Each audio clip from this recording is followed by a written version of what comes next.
Good morning, good afternoon, and good evening to all of my Legacy combo lovers. This is your captain speaking. I am going to take you on a cruise this evening. But first, let me get to a little bit of social media promotion. Make sure that everybody is notified properly, whether it be on Twitter, our Discord, or if I'm going to text you. Maybe I'll text you. I don't know. Talk to you in just one moment.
Alrighty, welcome everybody. Today is going to be something a little bit special. It's going to be a little bit different on a couple of different axes, actually. Platinum Sticks, hey, welcome. I'm glad you're here. I'm glad that you're hanging out with me today. One of the few times we get to. I am down to one monitor today. Because of that, I have my iPad right here set up so that I'm actually watching my stream and messing with my viewer count, I guess, by exactly one. That means that chat's going to be a little bit delayed. It's going to only be today. I have a solution in the process to get a second monitor back up and running. It just hasn't happened in time for this stream. But that's okay. We're going to live with it. And really the important thing that's going to happen is that you get to see the stream, Magic Online being played. It's just a little bit harder for me. Nothing is going to change for you. So, oh, hey, yeah, that's me, Bryant. That's me. My name is Bryant Cook. I am a little different. I'm a little taller. I'm a little less East Coasty, I guess. I don't know. Is that an insult? Is that a compliment? I'm not sure. That's for you and Bryant to decide. But today we're still going to be playing Legacy, all right? I'm not going to branch out into another format just yet. Although, maybe, if you guys want, I can play some Gruul Rot Priest Storm on stream. Just let me know. Hey, Micah. The Epic Storm is good. But right now, tonight, I'm going to be playing Cephalid Breakfast. This is another fairly well-established Legacy combo deck that seeks to put a Thassa's Oracle into the battlefield with no library whatsoever. And it does this in a different way than two other well-known combo decks, Doomsday and Oops all spells. Cephalid Breakfast uses Cephalid Illusionist and Nomad's en-Kor. Nomad's has a 0 ability. The next 1 damage that would be dealt to Nomad's en-Kor this turn is dealt to target creature I control instead. So I can activate this as many times as I want, and at instant speed, important to note for later, if I need to play around interaction. And then I'm going to target Cephalid Illusionist. Whenever Cephalid Illusionist becomes the target of a spell or ability, just like the Nomad's en-Kor ability, I mill 3 cards. It also has a tap ability that is not, it's just flavor text. It is not necessary to be discussed whatsoever. I don't think that I've actually ever used it. It's there potentially as a way to create an indestructible, pseudo-indestructible blocker. But if I mill in bouts of 3, then I can eventually put the 3 Narcomoebas that I have in my deck into play and mill over both Cabal Therapy as protection and Dread Return. Now, Dread Return, sacrifice 3 creatures, I can reanimate a creature. And the last thing that I have milled over is a Thassa's Oracle. This Thassa's Oracle enters the battlefield, sees me with no library, and I win the game. Fairly standard, well-known combo that got a really nice boost with the printing of Urza Saga. It was already playing Shuko. It's an equipment with a 0 equip cost, and equipping, if you didn't know, attaches to a target creature. So I can equip the Cephalid Illusionist over and over and over. This is at sorcery speed, though.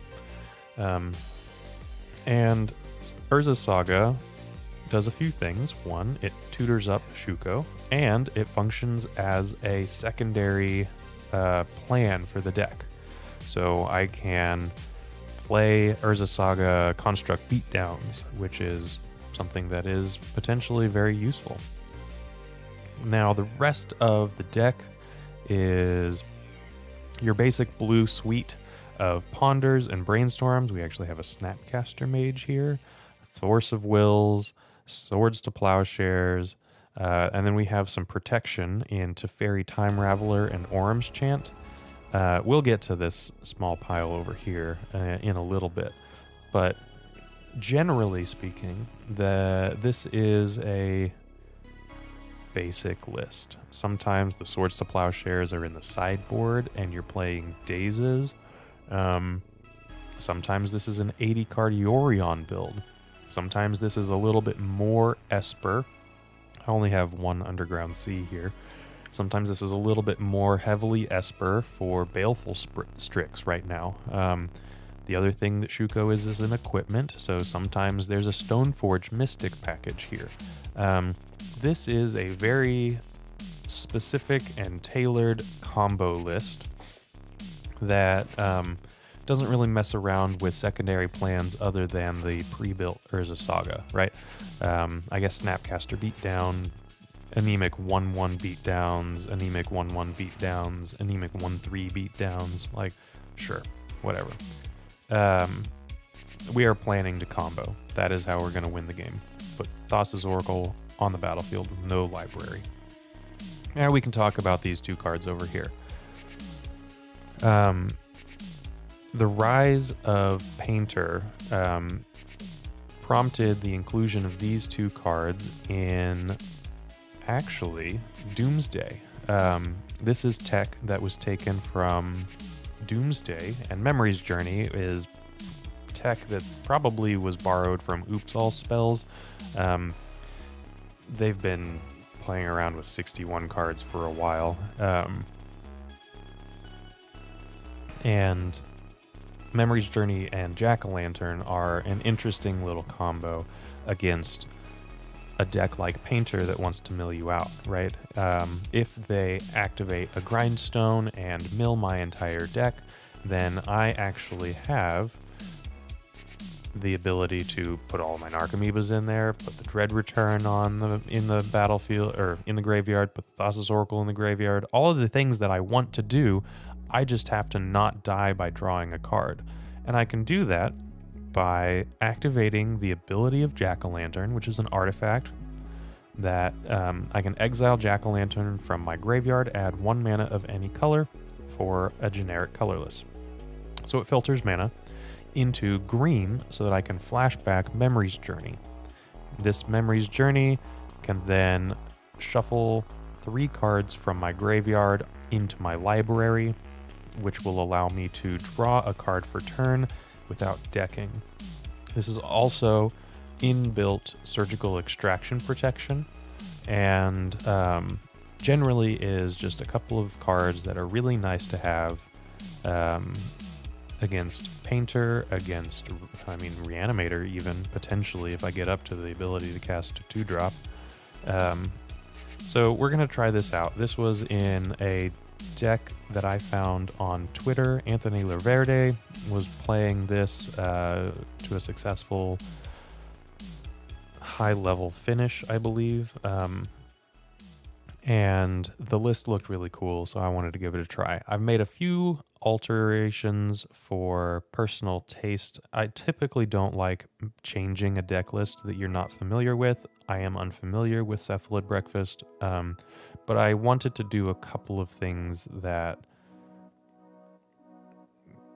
I wanted to test in addition to Cephalid Breakfast, and that's going to be in the sideboard. Minor Misstep being the chief among them. Minor Misstep is a brand new card from Phyrexia All Will Be One, and it is a mental misstep with upside and downside. I have to cast it for mana. I can't, there's no Phyrexian mana here, but I can cast counter a target spell with mana value 1 or less. So I can counter Lion's Eye Diamonds from the Epic Storm. Not that I would do that. I could counter a Swords to Plowshares on my Cephalid Illusionist. And then there's a red splash for Meltdowns and a Volcanic Island to do so out of the sideboard. I've also opted to go with Force of Negations instead of Counterbalance, and Surgical Extractions instead of Brazen Borrowers. I think that this is going to be a league. It's going to be a little bit more combo forward, and I wanted to test out Minor Misstep. These Minor Missteps are instead of Blue Elemental Blast, which has 1 less target in the format thanks to Expressive Iterations ban. So maybe the Blue Elemental Blasts are not going to be as necessary, and I can deal with things on the stack. We'll find out.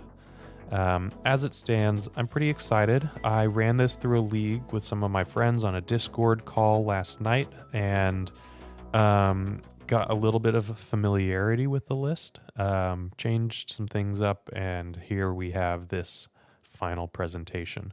But let's get into a league. So let's start this all up. I'm going to be switching back and forth between windows just because, it's an unfortunate one monitor kind of a situation, but that's fine. While this is all going, I am going to run an ad which is going to work out just fine. Moxfield.com is the easiest way to build a Magic deck online. They support over 30 formats, including Legacy and many other Eternal formats. There are so many options to view decks the way that you want, from text view to individual cards, mana value, and even card price. There's also light mode and dark mode. My personal favorite feature is card tags. This way you can sort cards by function. Moxfield supports collection tracking, scryfall search, decklist feedback, and so much more. Follow me on Moxfield.com so you can stay updated on all of my decks. Alrighty, so now I am on the draw, and I have pretty good hand, actually. I'm gonna keep this. So let's see, is the Illusionist an expensive card? Actually, no. So this is a Homelands card. This is from the set Homelands. No, Torment. Whoops, I misspoke. Never mind. I was going to make a Homelands joke, but I can't do that now.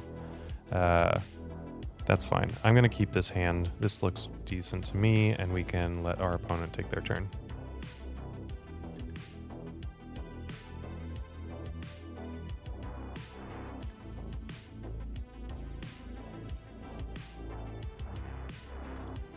Paladin class. Prismatic Vista.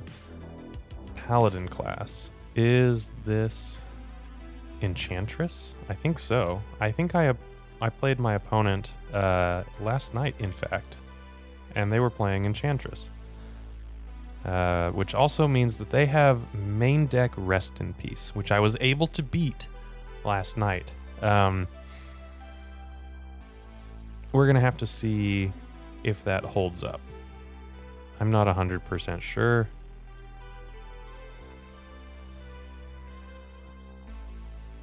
Okay, we found land number 2. We found a redundant Nomad, which is going on the bottom, and then the Brainstorm and the Scalding Tarn. No shuffle, and we can keep going. Okay.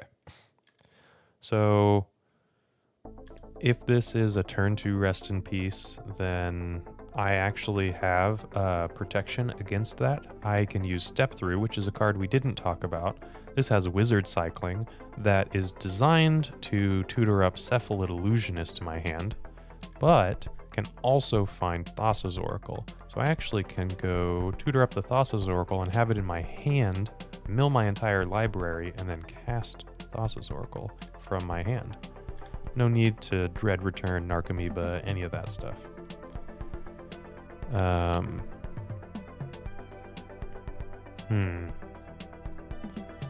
So they have not done much. I kind of want to... So let's think about this. I can Brainstorm, shuffle, and then Cabal Therapy. I can name Enchantress's Presence. That's a card that they wouldn't have cast. That's the 3-drop, correct? I think that is. So let's play this. Okay, so I have the Shuko. I can get rid of Nomads and the Shuko. And then fetch up an Underground Sea. Cabal Therapy. The other thing that I can do is actually name On Thin Ice. They also have Ossification, so that I can potentially play a creature past the turn and then do the Step Through Wizard Cycling thing. That actually sounds better. They have Ossification and Solitary Confinement. Okay. Well, I don't care about Solitary Confinement, but I do care about Beseiju and Ossification.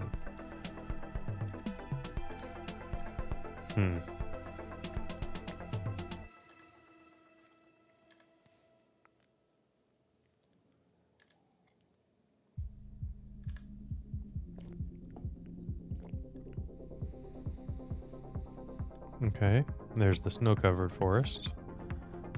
Oh, they're leveling up. Okay.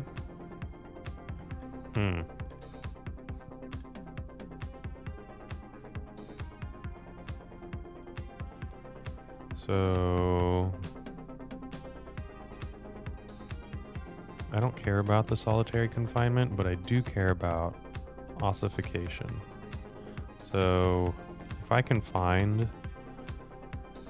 well, Narcomoeba will do it. Narcomoeba will allow me to... Okay, I don't need this orange chant, and I can get rid of this island.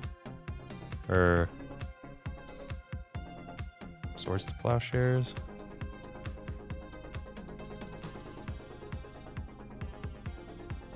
Yeah. So...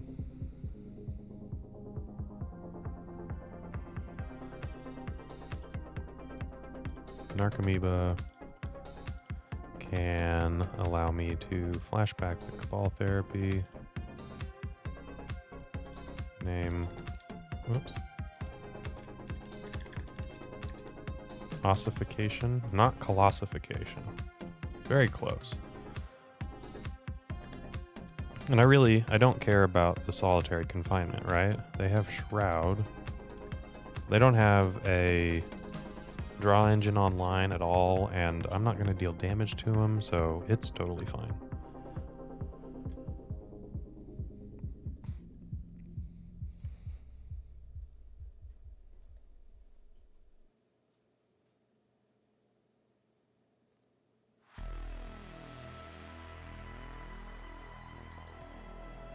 Alrighty. Opponent brought a tier 2 deck to the Legacy League. Yeah, I mean, it's a Legacy League. This is 2 nights in a row that I've actually played up against them. I hope they're having fun. There's the Enchantress's presence. Okay. Well, they have their draw engine online, so they could Wild Growth now. There it goes.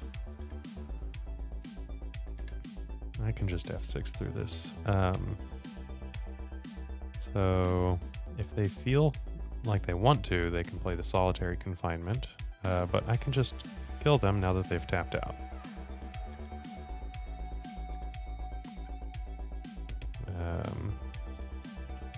So we're gonna put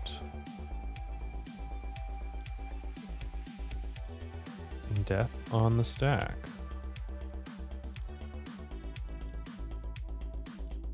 And I'm going to target, and I can save targets, and I can always yield, and always yield.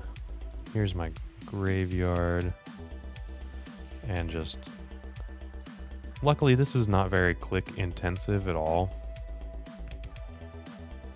And my opponent has actually conceded the game. Because I can save targets. This isn't something like Allurin or Food Chain, where it's a new game instance every single time. I can save targets on Magic Online, so Cephalid Breakfast is actually pretty easy to pilot as far as clicks are concerned. Well, I don't kill my opponent, right? I just win the game. I don't have to worry about my opponent dying. I just win. That's a better way of thinking about it, right? The Epic Storm, I am tendrilsing, I am killing my opponent, and that is how I win. Cephalid Breakfast or Thassa's Oracle decks, they're just, I don't know, maybe a little bit more nuanced. Okay, so out of the sideboard, I know that I want the prismatic endings. They're going to have Rest in Peace. Force of Negation also is a reasonable card. So is Minor Misstep. Maybe I don't care about Minor Misstep, actually. Like, the only thing that hits is On Thin Ice, and then their, Wild Growth equivalents. So maybe just those 4 cards. And I can remove the Jack-o'-lantern Memories Journey portion of this. This is not a matchup for it. They're a Rest in Peace deck, not a surgical deck. And gotta go fast. But Orim's Chants are not something that I need either. So this looks like a pretty clean 4 and 4. I don't need Flusterstorms, Minor Missteps, or Hydroblasts. Excuse me, I'm about to sneeze. Pithing Needle. no. Meltdowns, no. Okay. Looks pretty good to me. Part of the thing that is going to be a little bit interesting for me is sideboarding. The Epic Storm, I can sideboard fairly simply.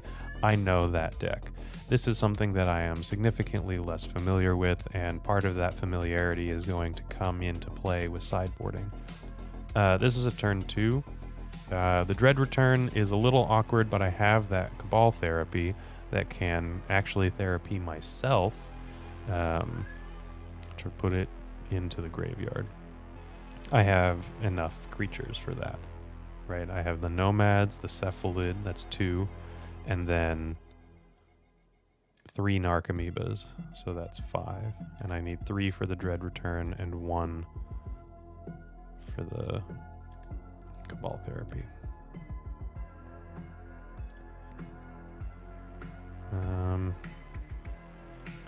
Well, this Misty doesn't actually get the basic planes, so I will be ramping my opponent.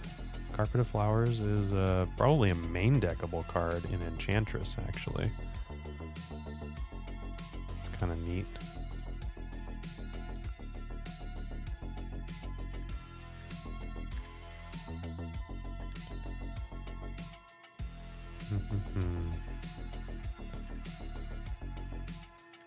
This came from an era of deck names where things were just named after breakfast food or sweets or desserts, right? We have Cheerios, we have strawberry shortcake, we've got full English breakfast, which is a defunct deck now. We have Cephalid Breakfast, all kinds of deck names where people were creative and horribly descriptive. Like, you don't know what full English breakfast is. It's a terrible way to name decks. It's very insular and not very welcoming to outsiders. But some of them do remain. Death and Taxes, Cephalid Breakfast. They are just remnants of a time gone. Can't really do anything about. So, luckily, as opposed to Swords to Plowshares, I actually can get this back. I can Prismatic Ending or Teferi bounce this Ossification. We'll have to see how that goes.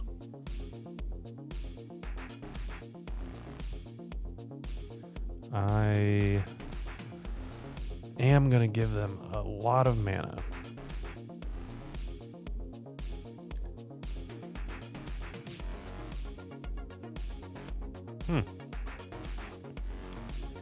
Okay.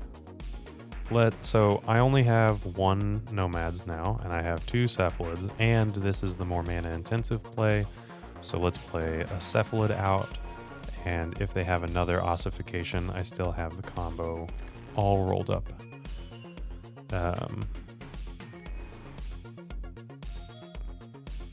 So we'll see how it goes.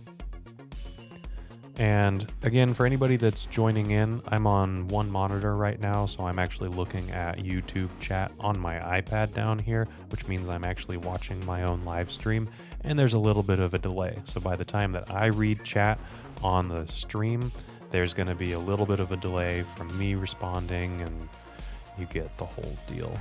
Should have another monitor next week, though. Multiple monitors. Who would have thought? Very important. Okay, Argothian Enchantress.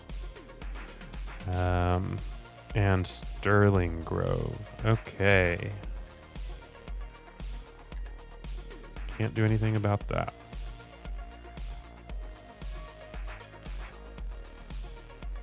Every single time that they make a land drop and it's not Sarah's Sanctum, I feel okay.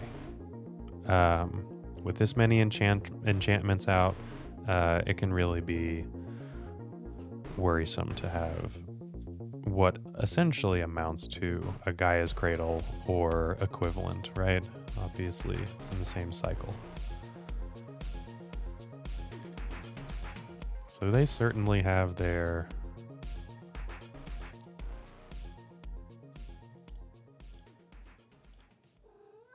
engine online, but let's see if they can get through.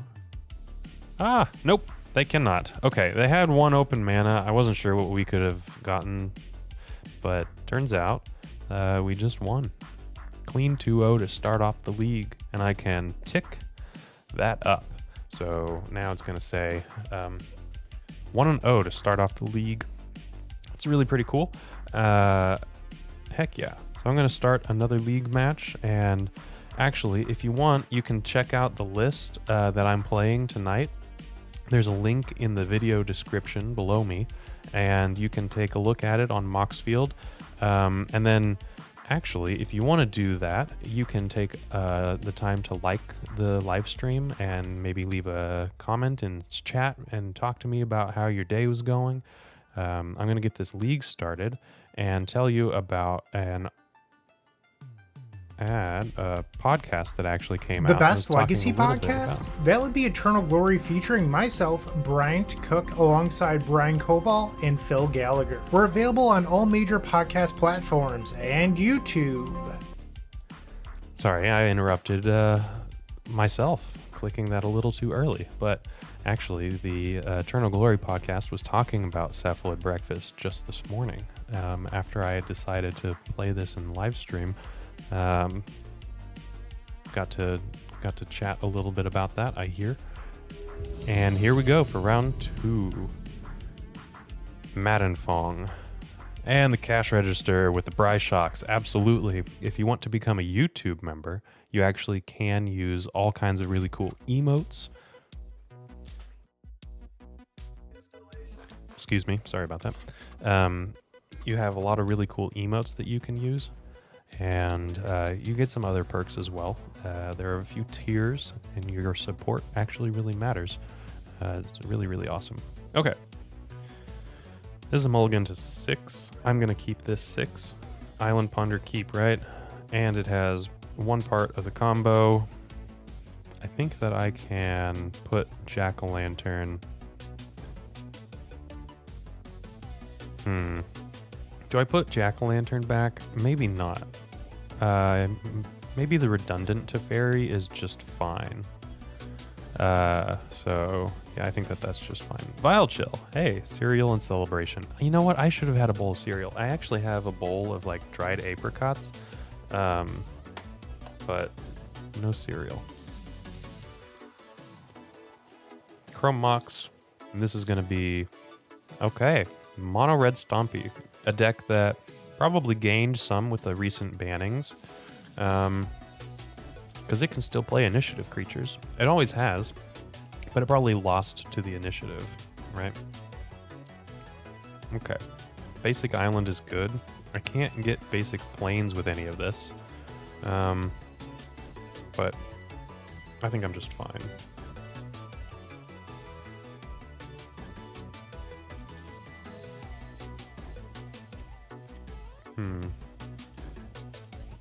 Oliver. Oh, excellent. Yes. You can even do all of this on mobile, for sure. Okay, so that's the basic Plains. But I have to draw a bunch of nonsense that I don't want. So I'm going to shuffle this. There we go. Yeah, comboing for sure.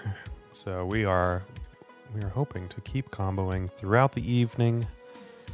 We beat Enchantress, which, you know, is fun. I kind of feel bad. Everybody beats Enchantress these days. They need to... It's a really cool deck. It's just a little lower tier right now. They're doing powerful things, just not in the right format. Alright. They have 4 mana. Nope, they have an unlicensed Hearse. Well, that's pretty good against me. I have a Teferi to bounce it. Huh.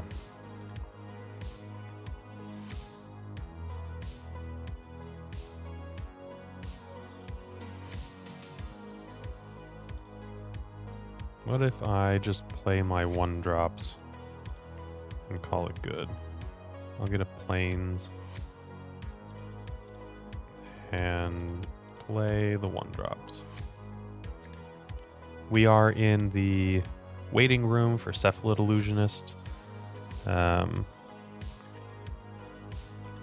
So once I actually have a Cephalid Illusionist, I can play it out, and then next turn Teferi, bounce this unlicensed hearse, and continue playing.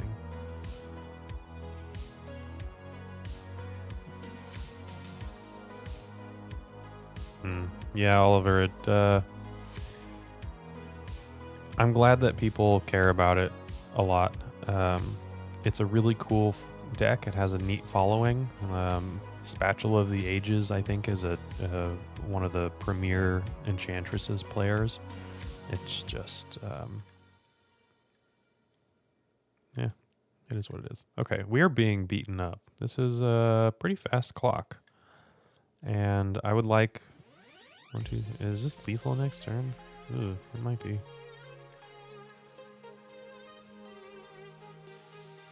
So 4, 5, 6, 7, 8, 9.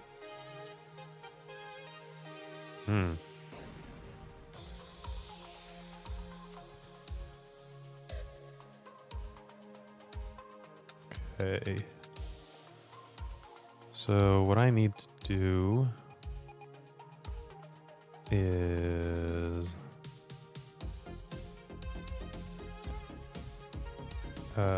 actually, is that lethal anyway? Because they can make this unlicensed hearse a creature. Combat math. It's not something that I typically have to concern myself with. Wow, look at that.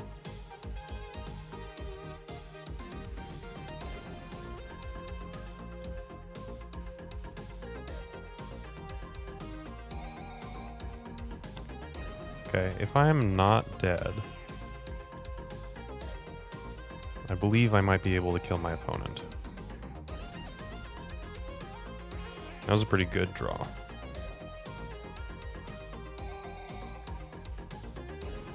Smallpox and mud? Oh man, the long grindy game. Sure, that's fair. I'm glad that Legacy has come from Smallpox and Mud. We have prison decks and we have artifact decks. They're just, capable of closing the game before turn 12. I don't know. Maybe that's just me. Okay, they have a Shatter Skull Smashing. I also probably should have equipped the Shuko.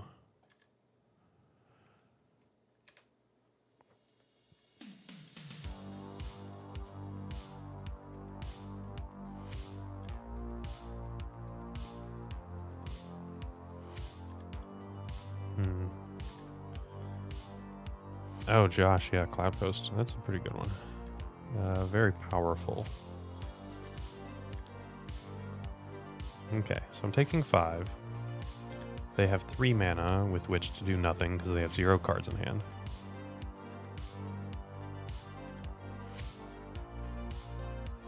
Ponder.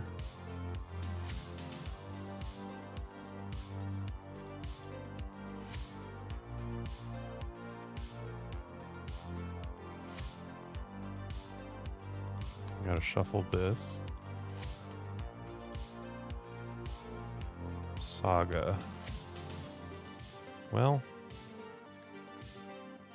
I am not dead.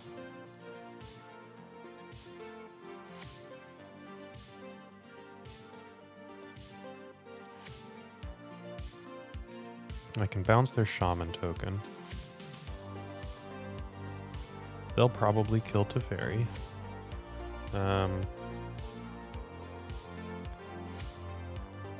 That's fine. This doesn't get trample, right? Yeah. So if they crew it, then I can just chump it with this Narcomoeba. We'll see.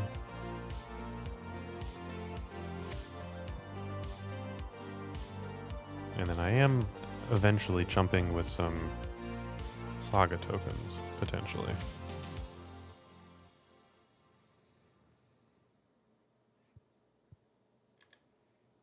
Okay. This is 1, 2, 3. Oh, that is lethal. Okay. Never mind.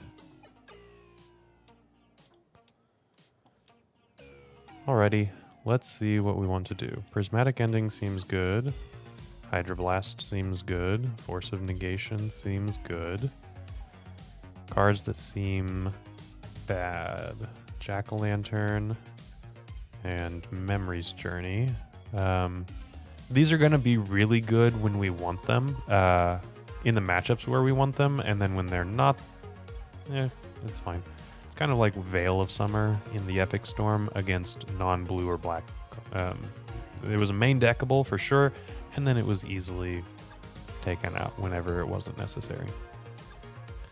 Snapcaster Mage seems like it takes a little too long, and I'm expecting some kinds of like Trinospheres or Chalices, and then a couple of Orange Chants. Also not the matchup for that. Surgical Extraction, not necessary. Minor Missteps, Flusterstorms. No. Meltdown. Okay, we're all good. Yeah, Nathan, you were correct. We were dead to den.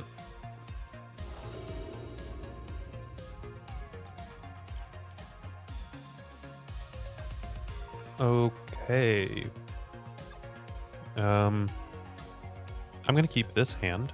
This seems pretty good. Redundant targeters, right? Urza Saga gets the Shuko, and then we have the Nomad. But I think that I'm pretty okay with the Force pitching the Narcomoeba. I can turn one Ponder. I have a Swords to Plowshares, and they have 2 Ley Lines. Okay. Wow.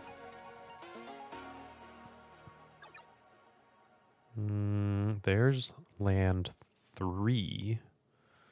Nomad's not necessary. Cabal Therapy might be interesting. Flooded Strand. Or do I just shuffle this? I only want the land. You know, have you ever heard the heuristic? If you only want one card of your Ponder, shuffle the Ponder. I'm going to shuffle. Found a land anyway. See? Hindsight is 20/20, and turns out we made the right choice in the first place anyway. That's how that works. Hey, Rooker. How's it going? So NYN, the green is paid with the activation of Jack-o'-lantern. You can exile Jack-o'-lantern from my graveyard and add 1 mana of any color. That's how that happens. You know, I don't know about Arena at all, Rooker, but that I do know the struggle that you're having. Definitely can relate to that.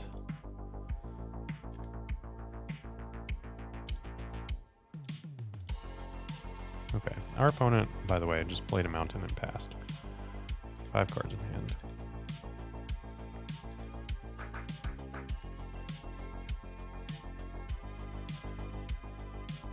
Trinosphere. So, I have stuff to do, right? I have this Urza Saga that can start accumulating a lot of value.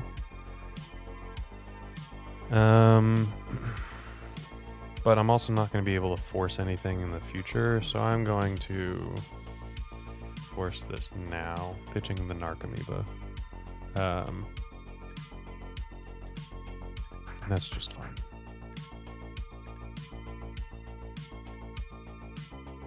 Hey, that is our out to Ley Lines. Cool. So Thassa's Oracle in hand means that when we mill, nothing can get rid of our Thassa's Oracle, and then we can just cast it from hand. That's an excellent draw. I was going to mention this, that our actual out to Ley Line is cycling Step Through for the Thassa's Oracle. But if you just draw the Thassa's Oracle, then that's fine too. Okay, so I have to make a decision now. Am I going to win with Urza Saga beatdowns, or combo. And I think it's going to be Urza Saga Beatdowns. Now I am required to win through Urza Saga Beatdowns, by the way. I have a Swords to Plowshares that can help me out with that. Our opponent did have double Leyline Trinisphere Blood Moon. It is nice playing a Force of Will deck for a change. It's not something that I do very often. I certainly am lacking some basic skills when it comes to Force of Will decks, but man, it's nice, right?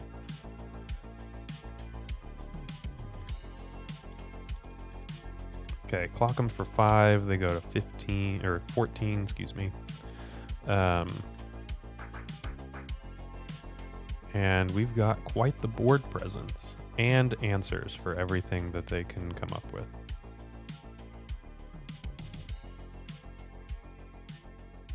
Chrome Mox.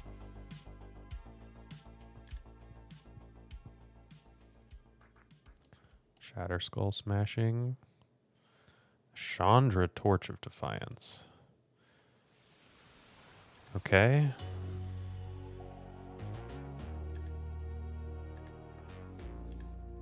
That was a single removal spell that gained them a life, essentially.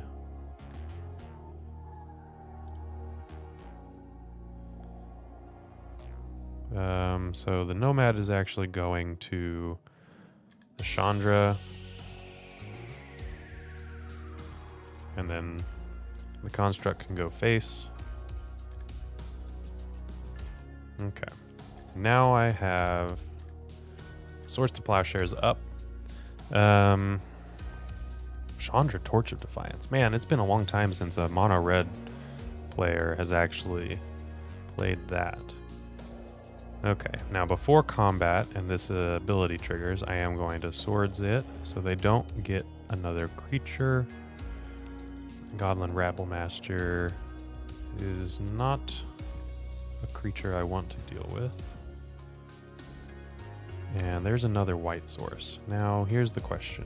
Do I Prismatic Ending... Well, first off, I go to combat, right? And I guess what I should have done was move the Shuko over. I'll do that afterwards,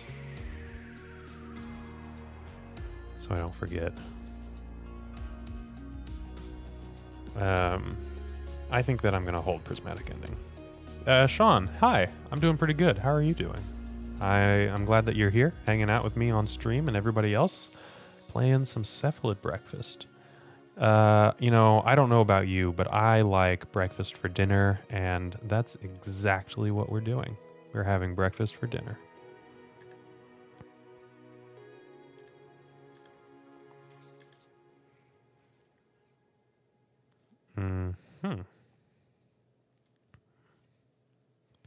Cephalid Illusionist is a card that is essentially textless.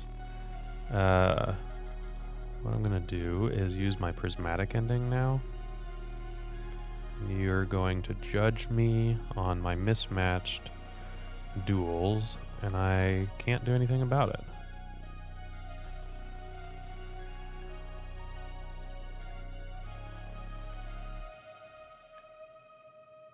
Nice. Yeah, definitely all kinds of cool things to build. Hope you find something.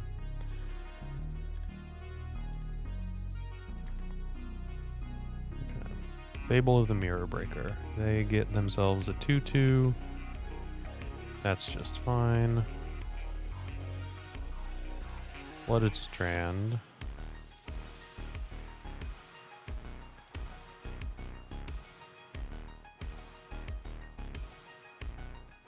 Okay, so if I swords this, they go to 7.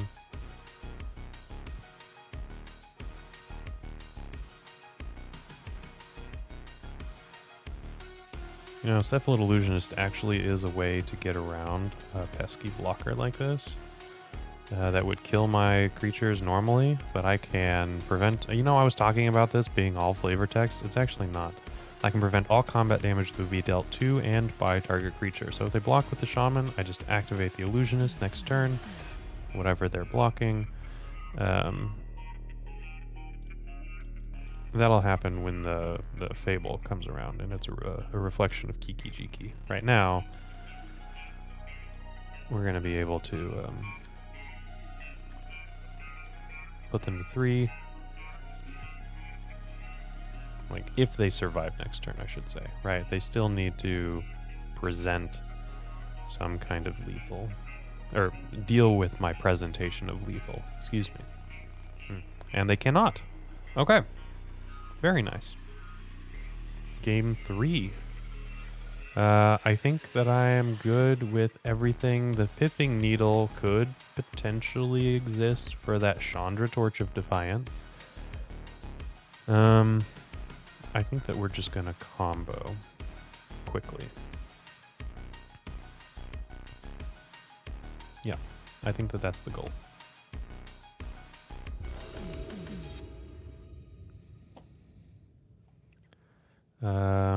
This is not a combo quickly, but I have Force blue card for their first piece of hate, and then Swords to Plowshares.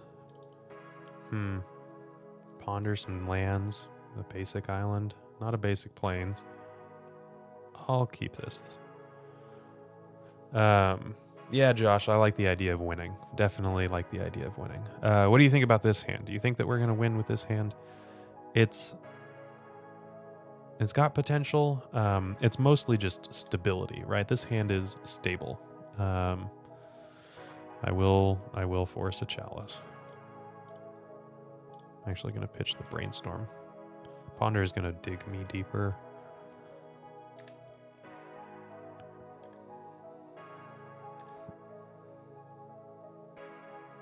Urza Saga, okay. I will find a basic island and cast this Ponder. Teferi, good. Dread Return Mystic Sanctuary, not good. I'll shuffle this. Narcomoeba, blech.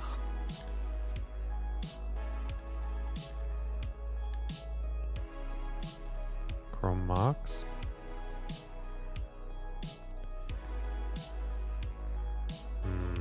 Exile something. Simian Spirit Guide. Ooh, and pass. Do they have flash threats? I actually don't know. I'll get Urza Saga started. Because I'm not holding up Swords to Plowshares as a choice, I will play the Narcomoeba. Yeah, Vile, that Dread Return has certainly been around for a while. Fable, okay. Maybe they just drew that.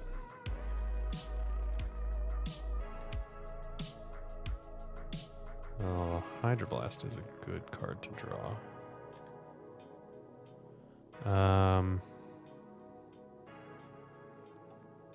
That does turn off my ability to make a Saga token right now, which is actually kind of my out to victory. I guess I can make a choice later. I will not Hydroblast the Fable. I will let them draw their cards. Oh, attack with the Flyer? That would have been a good idea. Narcomoeba's combat abilities usually don't come into context. I just, forget that it's a floating jellyfish.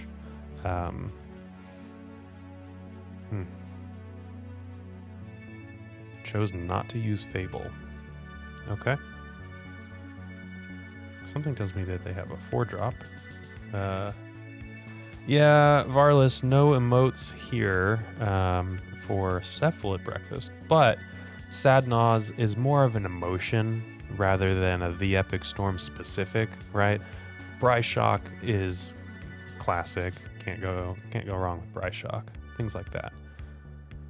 Austin, hey, hello. Yeah, welcome to some breakfast for dinner. Okay, so they didn't do anything.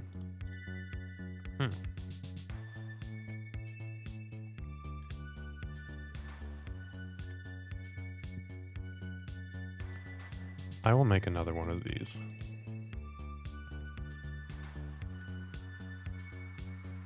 Get a Shuko. Play a land that fetches the other basic.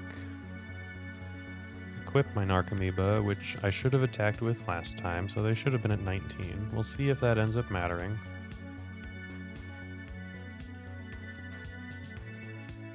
This construct does actually nicely block the Goblin Shaman token. And then I will move this to the construct, just in case. So I have Swords to Plowshares or Hydroblast up. Feeling pretty good about this. Hydroblast is going to really come in clutch, I think.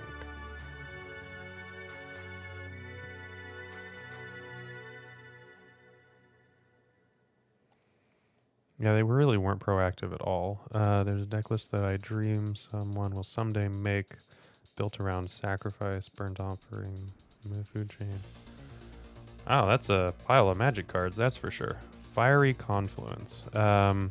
So this is a problem with modal effects that just shows you the modes that were chosen, which I get. I see them.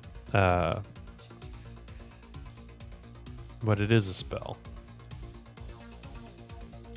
It acts as a spell even though it only shows the modes. And see, it shows up as the modes window and not the card unless... Oh, there's the Fury. Hey. Okay, Vile Chill. You were correct about that. They have to pitch, and they pitched a Blood Moon. Okay.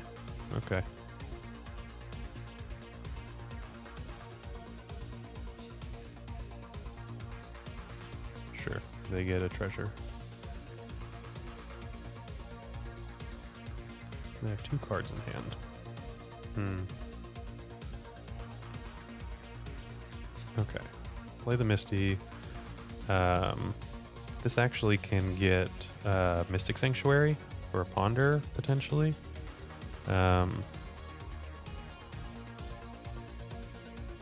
Or the Hydroblast, which also seems really good.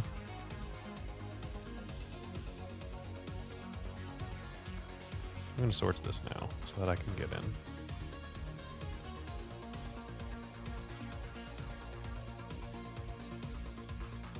Okay.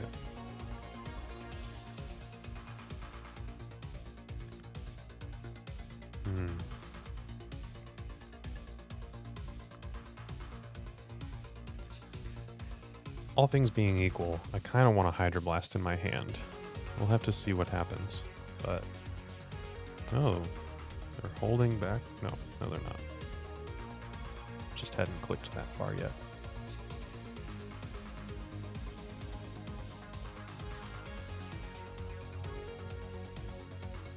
Chandra. Okay, now I'm definitely getting that Hydroblast.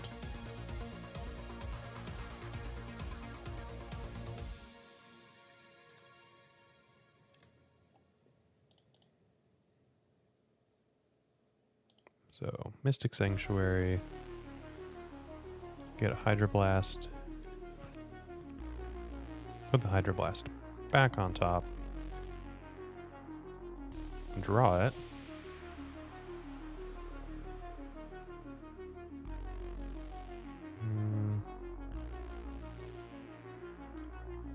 blast it right now.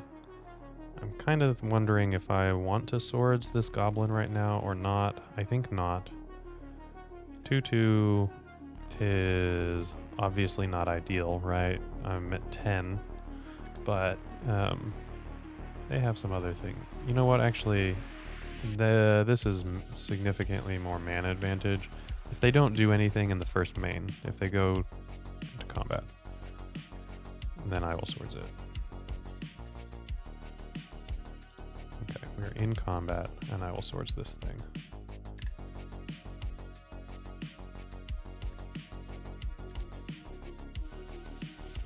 Hey, that was a very good pickup.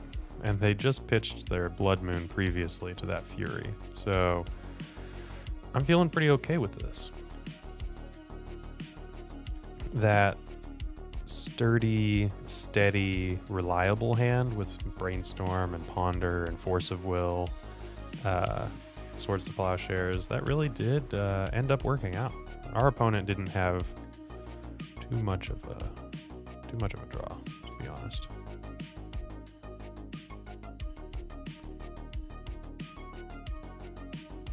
We are paused in my draw step.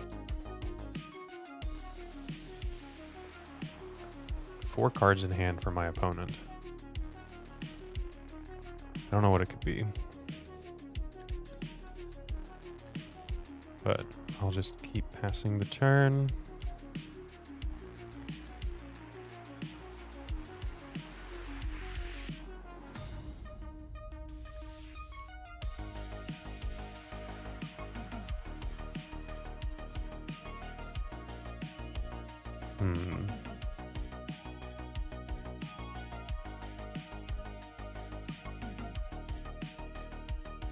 They're certainly thinking. They're not thinking nearly as much as we have been, right? This is a new deck. I don't play things very quickly when I'm learning about them. Yeah, just like Josh said, time might be an issue here. This is game 3, so I don't think so. But, okay. The initiative has been taken.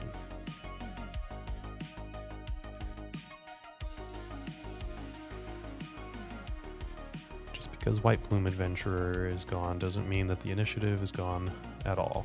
This is a very good card. So is Seasoned Dungeoneer.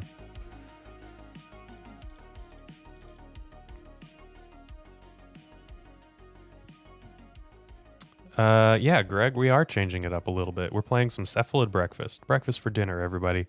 And I'm learning a new deck. I played Breakfast a while ago. Dead? My construct. Okay. Tundra. That's enough lands, guys.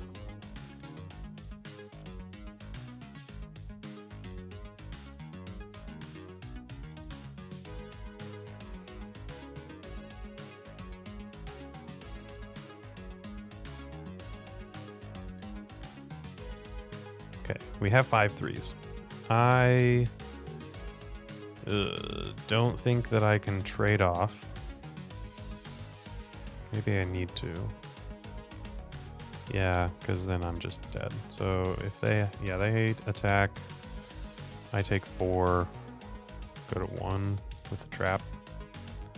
Yep. Okay. They just reveal the Trinosphere. I will block. We will trade. I will go to 6. Trap will give me not that much time to work with. These bugbears, Trinosphere. Ugh.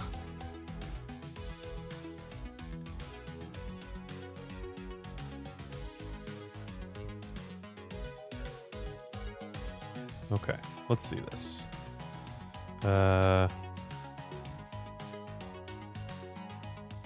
That's not it. This really needs to be Teferi, right?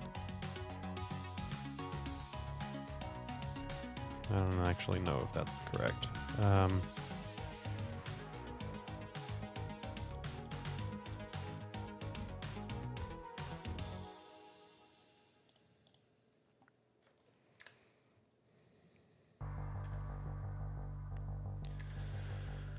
Okay. Cephalid Illusionist will win. Like, we can still just do the whole draw my Cephalid Illusionist. That'll be just fine. Now I have 6 mana to actually combo, which would be casting the Illusionist and then casting the Dread Return.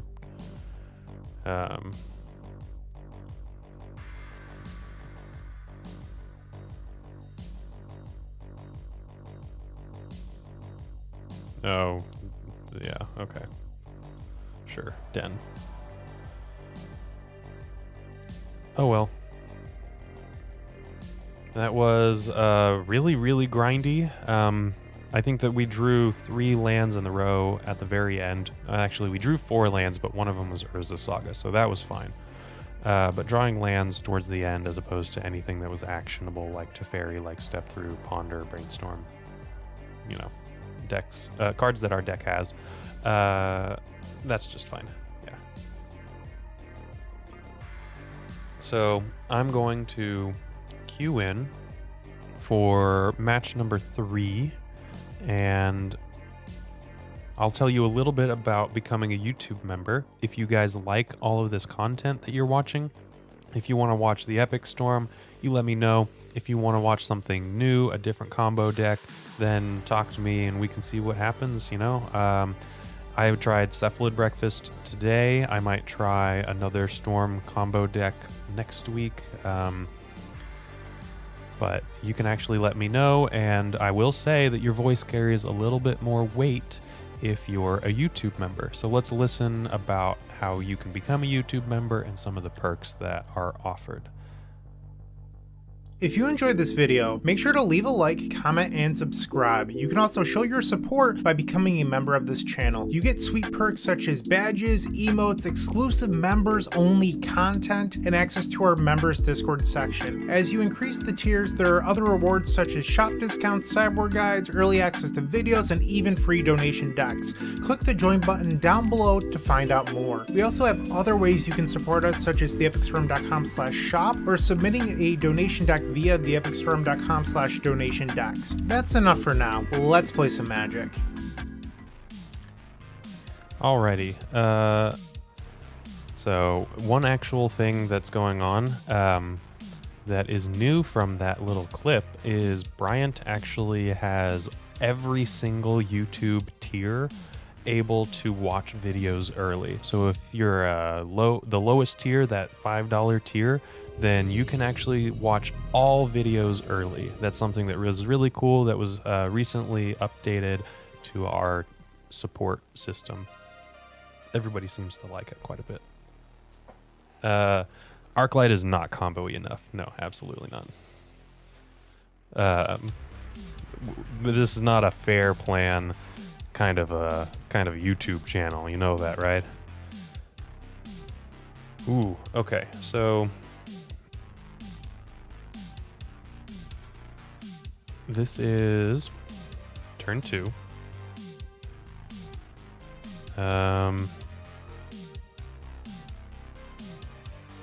And if I feel like I need to, I can Cabal Therapy my opponent, depending on what they have.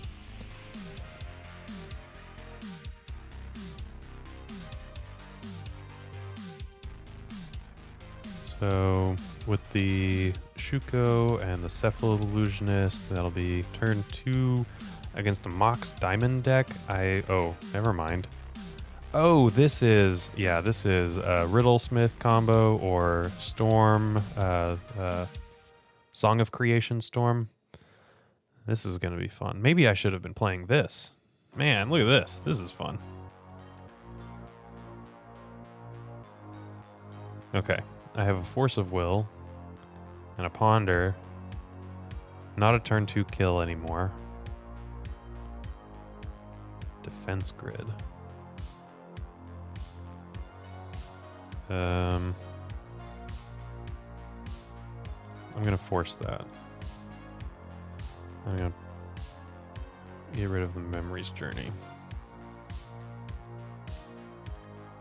This Orange Chant might be very useful, and I cannot do that with the Defense Grid on my opponent's turn, right? Okay, another Force of Will. Good pickup. This Swords to Plowshares is absolutely rotting. Of course, they might have, Hull Breacher. I saw Narset in their pile, but nothing else. Okay, so I could keep this Jack-o'-lantern as potential very bad graveyard hate. Can I get the land 2? Or I could guarantee 3 land drops and say, screw it, I don't want the Jack-o'-lantern. Yeah, screw it. I don't want the jack-o'-lantern. I'm gonna shuffle.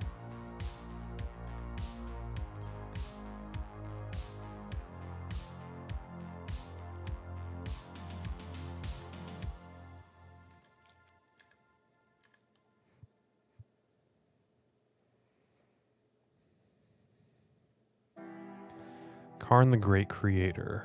That's going to be a problem too. Not a problem for me comboing, right? I have the Nomads, but that's just a little too much.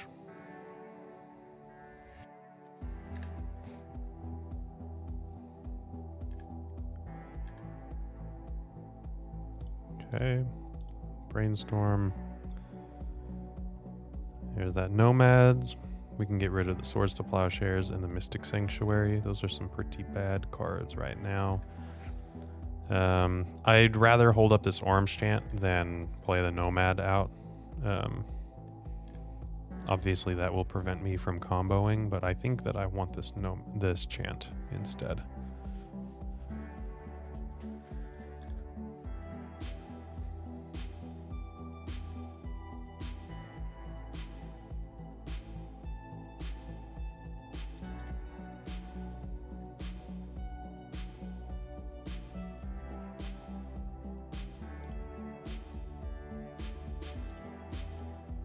They are hellbent.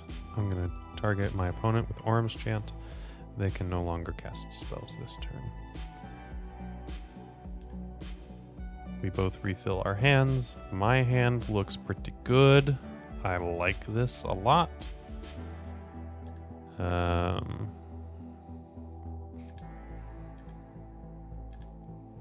Very nice, very nice.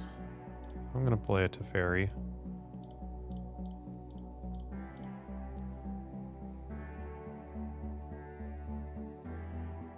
Hole Breacher. That's fine because I can just bounce that.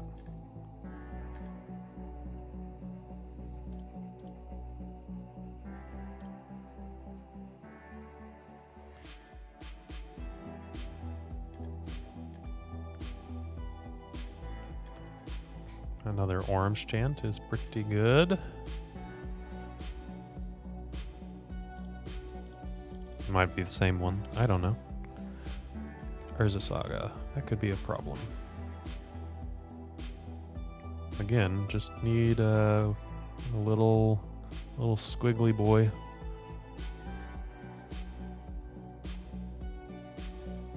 I think I do want to force this. And I'll pitch the other Teferi.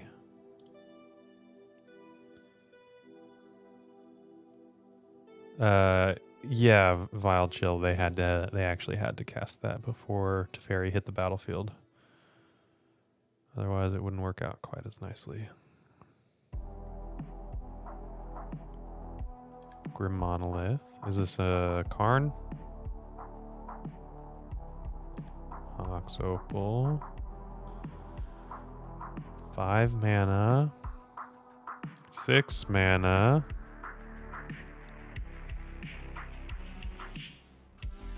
What are we doing?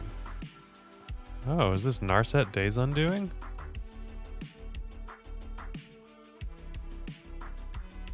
I mean, we're going to find out. Narset finds another Narset, and there's the Days Undoing. That's unfortunate. Okay. Wow. That was pretty good for my opponent.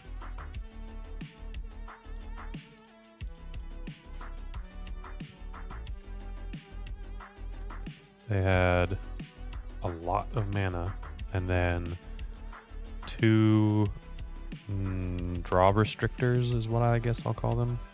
And then the Days Undoing. That was good. Got through 1 Force of Will. I suppose if I had waited to force the Days Undoing, then I would have had my hand, but not been able to utilize any of the Ponders Even though I could cast them at instant speed, it was the Hull Breacher, which would have prevented my draw at any time.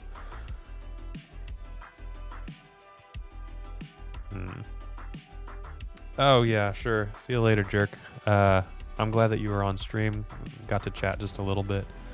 Have a good night. Another Urza Saga. Okay.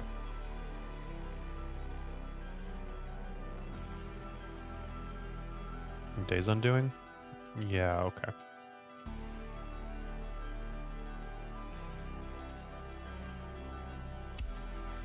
That's not gonna happen. Cool. That was pretty powerful. My opponent is doing some pretty neat stuff. Karn Echoes. Not the Song of Creation Storm list that I was thinking about initially, but still pretty cool. So Force of Negation seems like a slot in. This Red Splash seems pretty good. Prismatic Ending I don't really care about. Flusterstorm and Pithing Needle maybe. Minor Misstep and Hydroblast no. Surgical Extraction no. Let's see about things we want to take out. Again, this Jack-o'-lantern Memories Journey is unfortunately not something that we want right now. Am I doing sub only chat, Oliver? Yeah, I think that's just like an automatic just to prevent some griefing, right? It's not member only chat. I think it's just sub only chat. Should be that. Just double check. Yeah. Okay. I also think that I can shave on Shuko.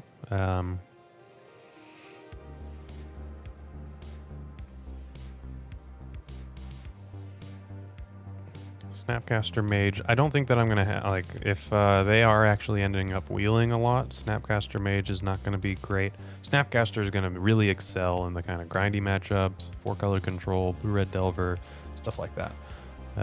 Not against this. Swords to Plowshares has text against Hull Breacher, but not against anything else that they're doing. I mean, I guess the Saga tokens, right? But Saga tokens get eaten up by the Meltdown. And then Flusterstorm's Pithing Needle. I think that I'm fine with not. The Pithing Needle seems pretty good.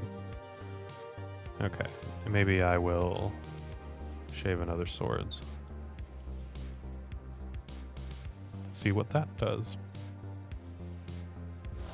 I would like to play first. Yes, please. Yeah, okay. This is lovely. This is a turn 2 and Meltdown to follow up if I am disrupted. The Dread Return is in my hand, which, I mean, it's not on top with a Ponder, right? So that's a new place for it. But that's just fine. I can Cabal Therapy it away. Easy peasy. Get a Tundra. Play the Nomads. This Misty is going to get the Meltdown, I think. Or Volcanic for the Meltdown.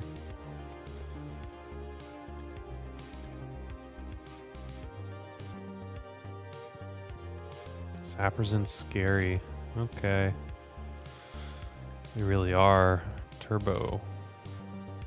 Pithing Needle. That's pretty good.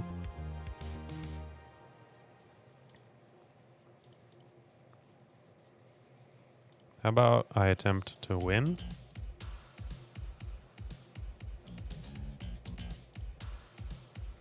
How about win? Oh, I should yield to this. And click, click, click,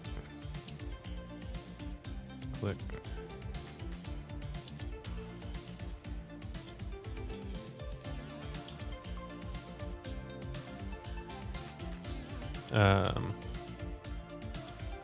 my opponent is letting me know that they're making me click through this just because they want to see sideboard cards, which is totally reasonable.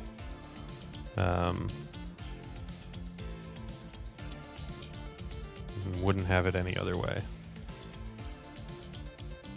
And they are going to see the meltdowns. They were going to see the meltdown in hand anyway.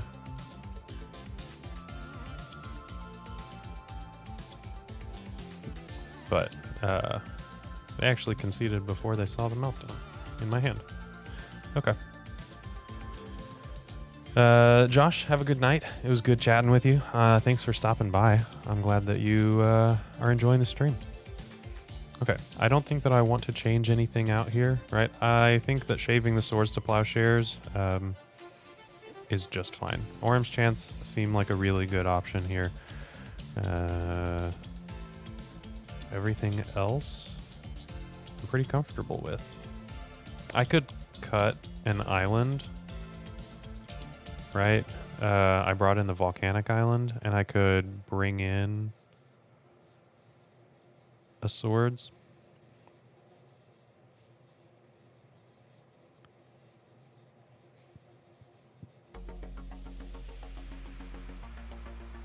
Or Flusterstorm.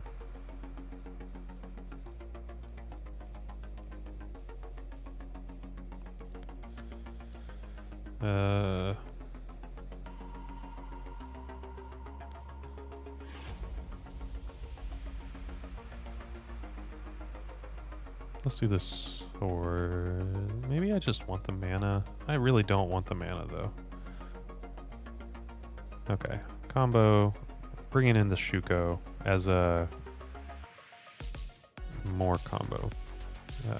Just have a higher density of those cards. I think that that's just fine. Now you can see, you know, I'm a little fresh at this. Sideboarding is uncomfortable and something that I'm not familiar with. Just happens to everybody.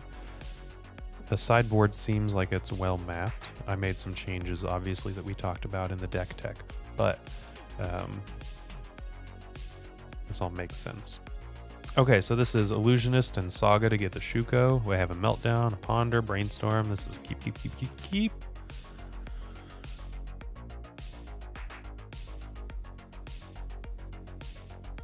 And I have a ley line. Okay.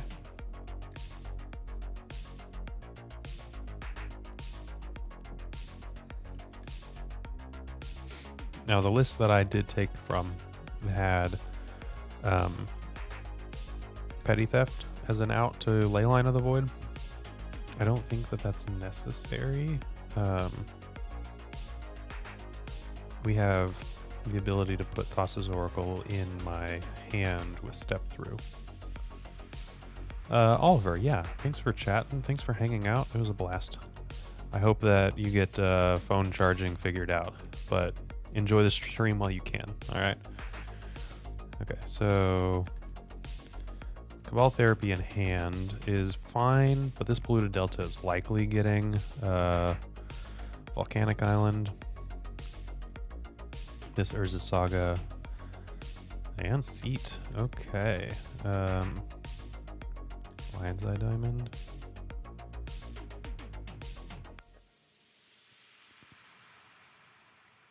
Yeah, that's fine. I can't do anything about it, but it's also fine.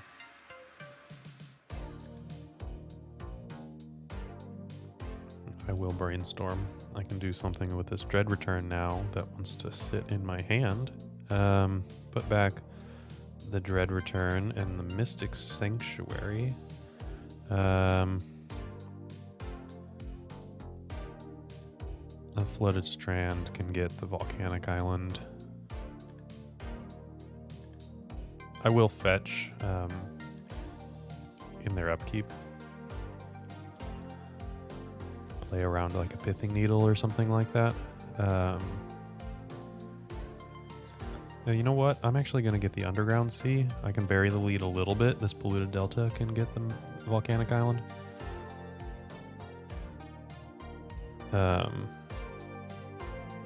Yeah, we didn't have a Ponder for that Dread Return.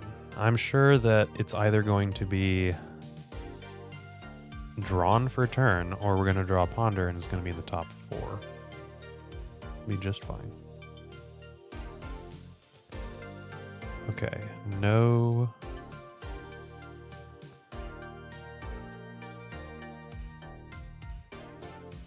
No creature.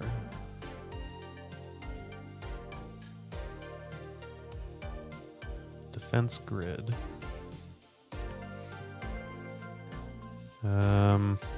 Do I want to force the grid and then force of negation the follow-up? Yeah, probably.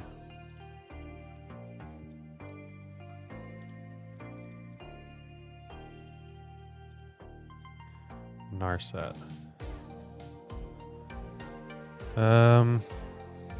Is that a follow-up that I feel comfortable working with? Yeah.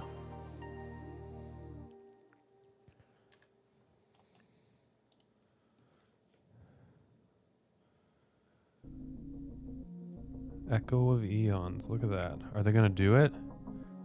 They are going to do it. And I'm going to force. Okay.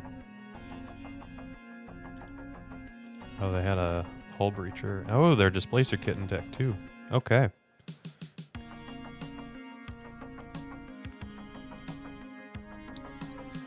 Well, we are in a poor position. I can take them off of colored sources, which is what I'm going to do. They still have this Narset.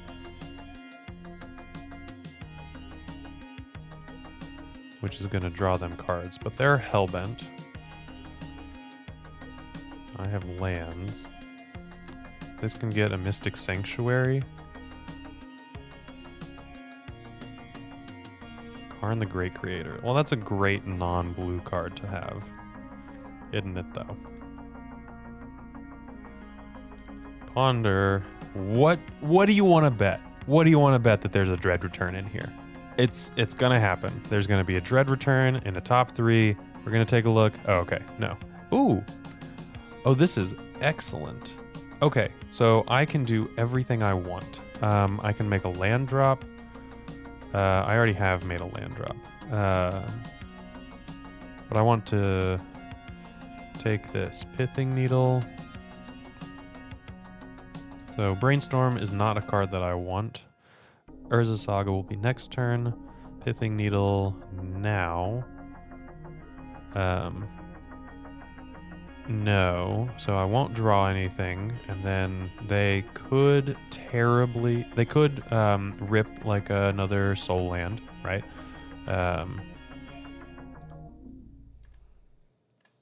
Oh yeah, the Leyline. I can't get Mystic Sanctuary. There's a Leyline in play. Duh.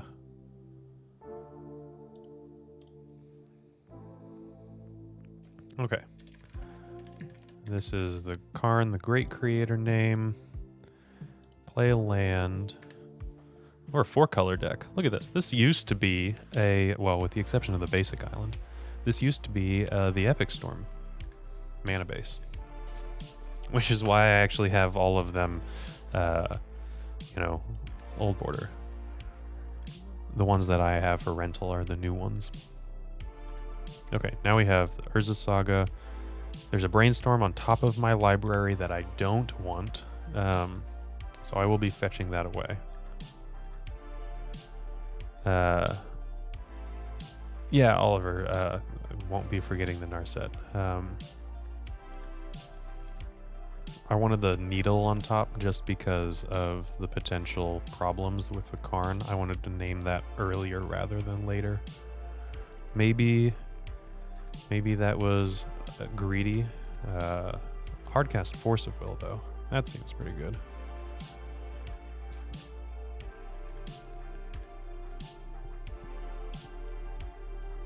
Seat of the Synod. There's an artifact.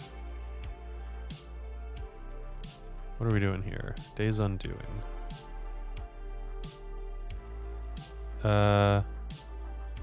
They get 7 new cards. I think I'm just hardcast.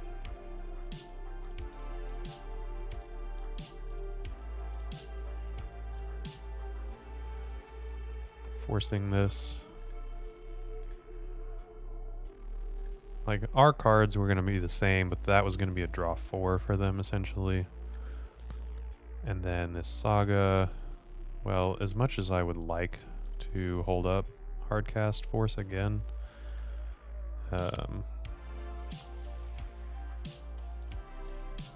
we're not going to do that. They do have Karn, so I am equipping the Shuko now before I no longer can. And then the question is going to be what I attack. Do I attack the Narset to turn off their ability to wheel in an unfair way? I think so.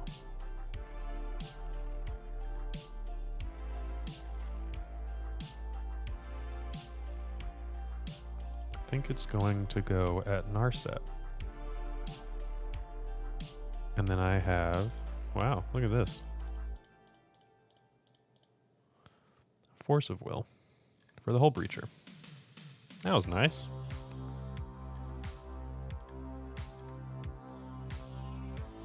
Okay. Orm's Chant is my backup. I can play Orm's Chant through Defense Grid. Okay. Defense Grid works 2 ways, by the way. They can't do anything. And then playing the Nomads still allows me to play the Orm's Chant.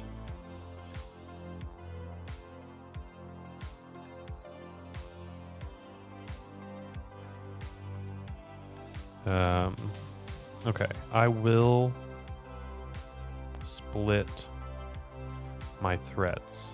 I know that they can now cast their Karn the Great Creator. Although, maybe I chant them now? No, that's not important.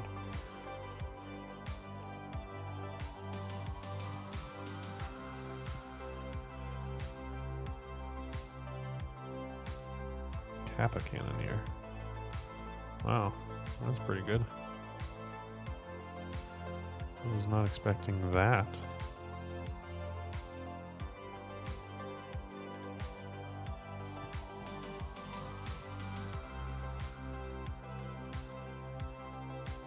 Okay, so I can play around this Ley Line of the Void. I just need to draw another wizard. This Kappa Cannoneer is on blocking duty for what it's worth. And to that end,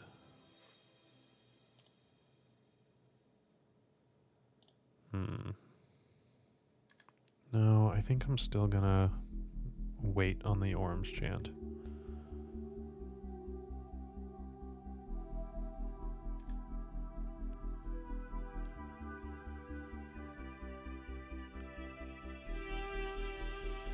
What do you guys think? Should I be waiting on this Orm's Chant? Should I be... Yeah, okay. I guess they didn't do anything. So it makes sense that I do the right thing.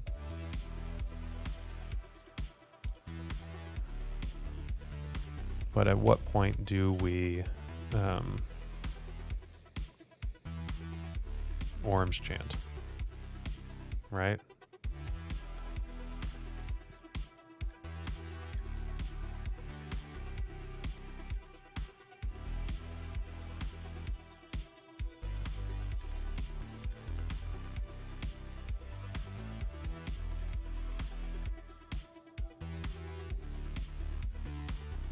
Ah. Well, that is a good draw.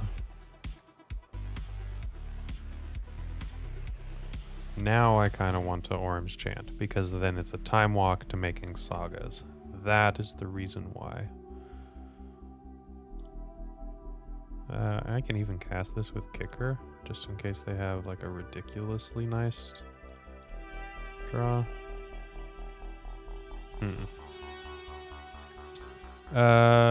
No, I don't think. Well, there might have been a merit to that. I think that the ability to just draw into an automatic win if it was a Cephalid Illusionist made me not want to play the Thassa's Oracle. Now that I've drawn the Urza Saga, I definitely am not playing Thassa's Oracle. Ho ho ho. Okay.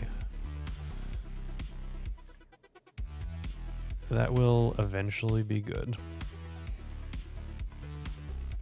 If my opponent deals with absolutely everything else.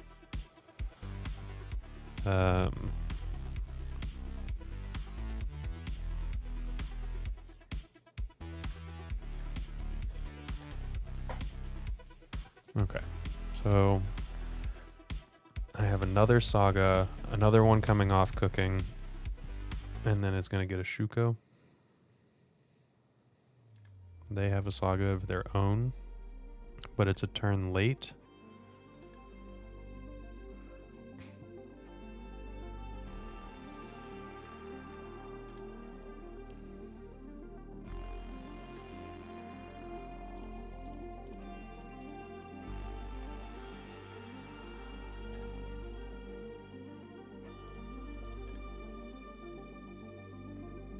We drew another creature, so that's not nothing. We get the last remaining fetchable, and I have a lot of lethal attackers. Look at that! Heck yeah. 3-1. 3-1. 2-1. 3 matches so far. That was a pretty grindy. I'm not used to creature combat. We're learning a lot of things today, right? Normally, I have creatures on the battlefield like goblins or oozes, and they live there for one turn, and then I swing, and my opponent is dead. So, wow. Patience is rewarded. Absolutely. Cool. Let me play a little bit of a league match, number 4. But before that, let me tell you a little bit about another source of really cool information that we offer at the Epic Storm.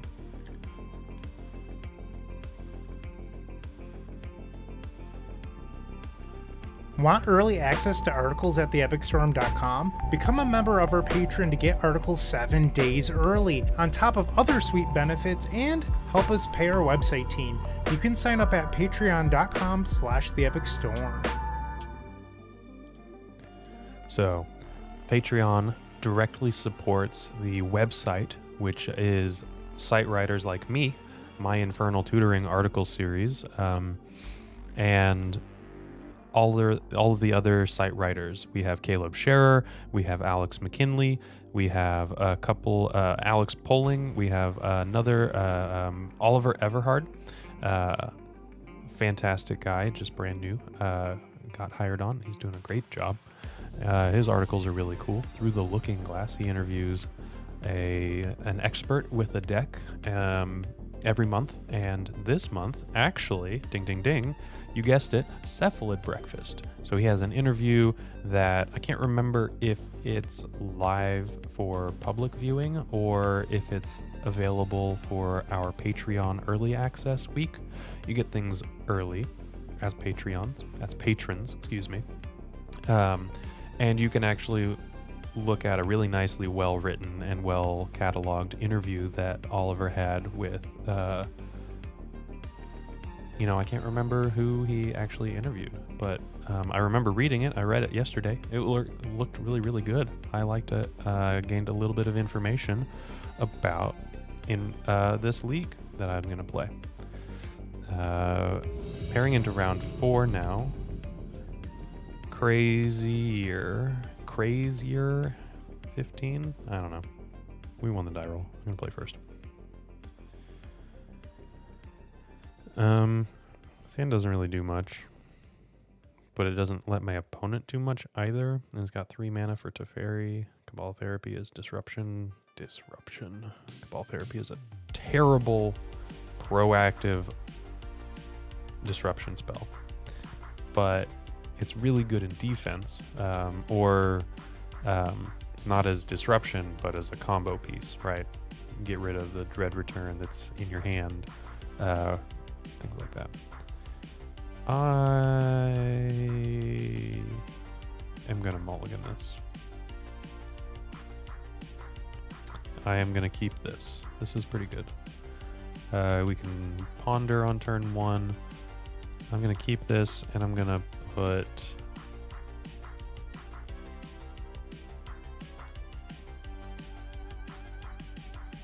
another Nomad, or the...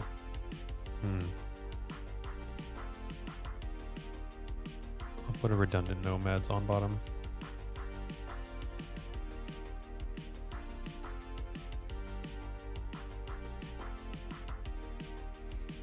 Just in case this is something like Oops All Spells, I can use the Thassa's Oracle. Oh, main deck ley lines. So that's going to be fun. We can beat them. We have the Thassa's Oracle in hand. Just a little surprised to see that. Okay. Mystic Sanctuary, Flooded Strand, Brainstorm. Brainstorm is drawn as our Forest Pitch if necessary.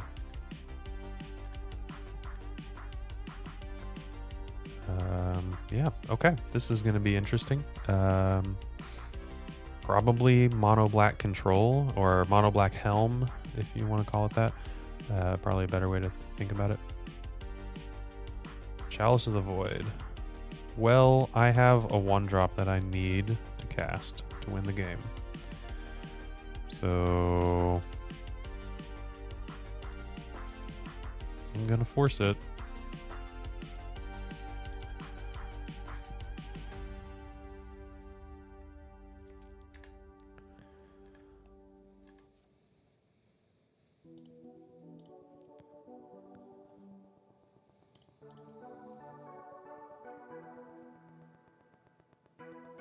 Tundra, Nomad, pass.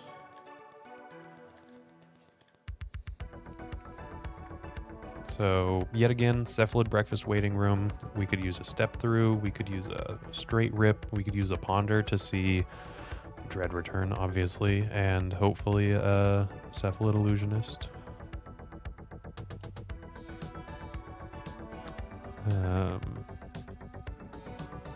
Mystic Sanctuary. I thought I shuffled.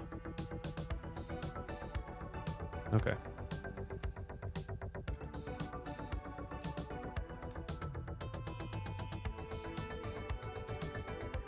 Get in for 1. Never know when it's gonna matter. Those little edges might make a difference over time. Now, if they're an opposition agent deck and we play step through or draw a step through, then we need to be careful about when we cycle that. Not into 3 open mana, obviously. Dark Ritual. Wow. When 3 mana is not enough, you need 5. What are we going to do? Dark Ritual, Chalice of the Void. Look at this. Look at this. Just fantastic deck building. Maybe this is Curses. This is the only deck that I know that plays choices like that. Let's put it that way. They chaliced on 1. I don't get it. That's okay. I don't need to understand everything.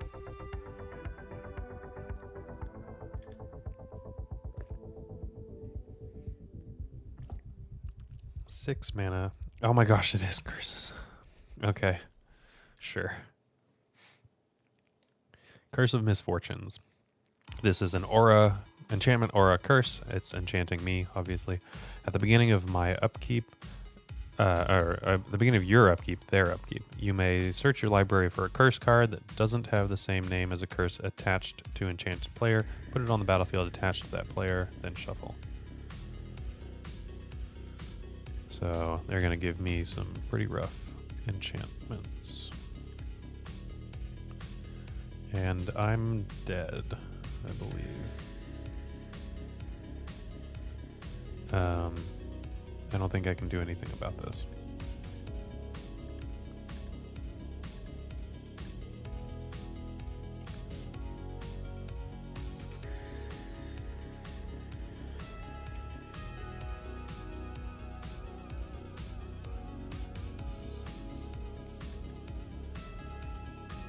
They're gonna give me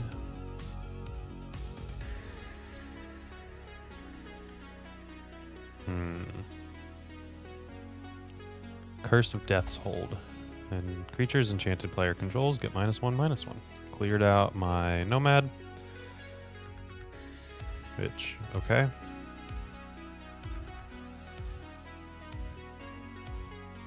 They have a lot of colorless mana and single black mana.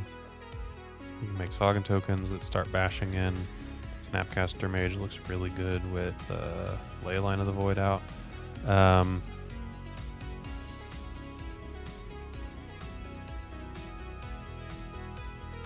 My out to winning is just comboing. Like a oh, man. Literally saying that Brainstorm is an out, and I put a card that I could shuffle back with Brainstorm into play. Just play to land. As I was talking about making sure that I have an out to Brainstorm. That's okay. I don't think that I was going to win this one anyway.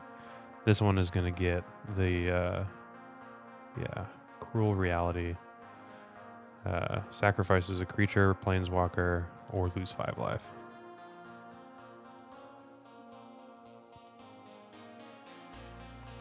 So, as long as Snapcaster Mage is in play, I can sack a creature.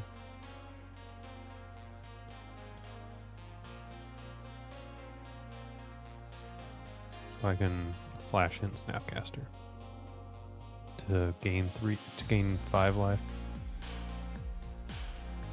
Retrofitter Foundry.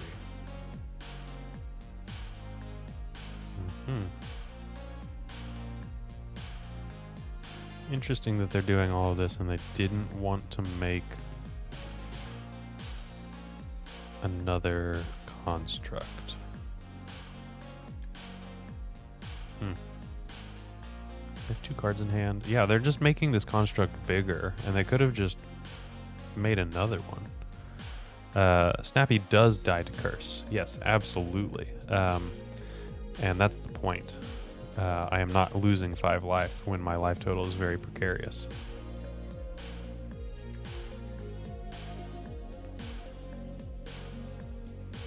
And then they untap. I guess they have enough mana to do retrofitter things and attack for 6. Oh, wrong enchantment. Yeah, okay. Yeah, you are correct. Yes, both the two of you are correct. Okay. I'll concede this. I missed that one. That was so long ago, right? -1/-1 to all creatures? That was forever ago. Well. Chalice? There's a Saga.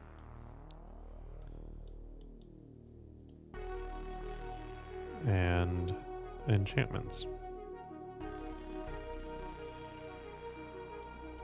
Orm's Chant, less good. Jack-o'-lantern. I'm really upset that we haven't had the ability to do the Jack-o'-lantern Memories Journey thing, but this is a Leyline matchup, so that's likely not to happen. Again, Leyline, so Snapcaster Mage is coming out. Let's see. 2 cuts. Swords to Plowshares might not be at its greatest here. They might not have any creatures. Or they might have the Dothy Voidwalkers to pair with Helm of Obedience. But They're also playing the Curse of Misfortunes, so maybe shaving a couple of swords is not the end of the world.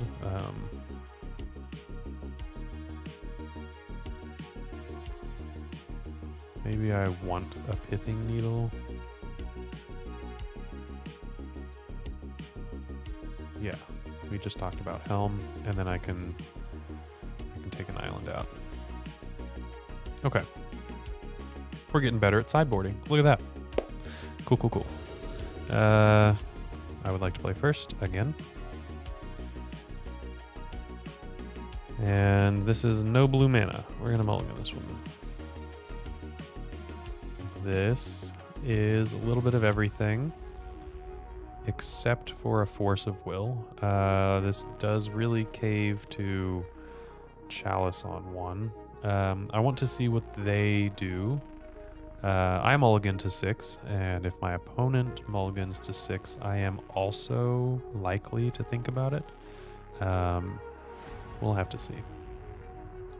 They mulligan to 7. What do you guys think? Do we want to keep this hand, or do we want to mulligan?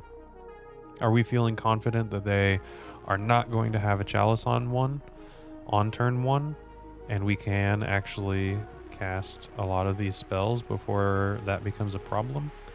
Or do we think that that's not going to happen? We're pretty close to a win, and I have the cantrips to dig.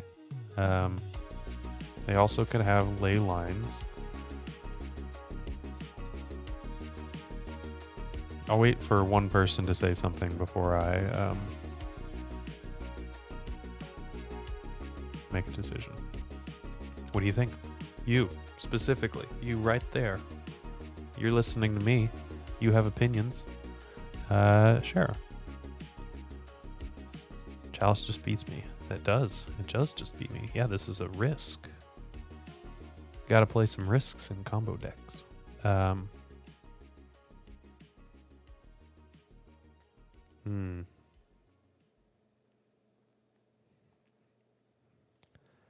would have to bottom something. Probably be like a brainstorm.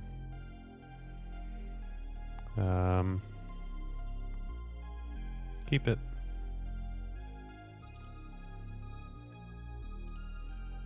I was waiting for you guys to say something. We're gonna get a Tundra and Ponder. I also like keeping for what it's worth. Wow, look at that. Okay. So Cabal Therapy can go bottom. And then Cephalid Illusionist, and then Underground Sea. They might be a discard deck. No shuffle. So not a turn 2 combo, but this is a turn 3 combo. They didn't have Leyline, by the way.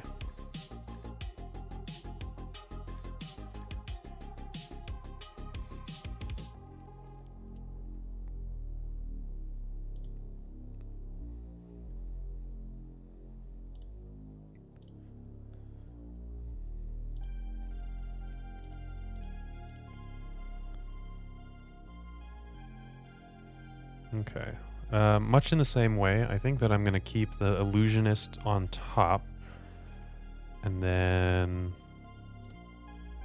Cabal Therapy. Back-to-back Urza Sagas are, excuse me, not the greatest thing ever, right? You can only make 3 tokens instead of 4, but it'll do just fine.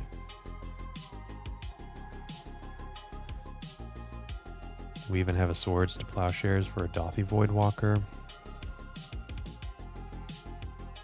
Oh, that's a pretty land.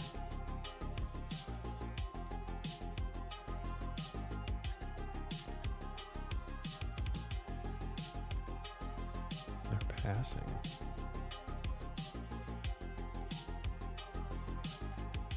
Okay.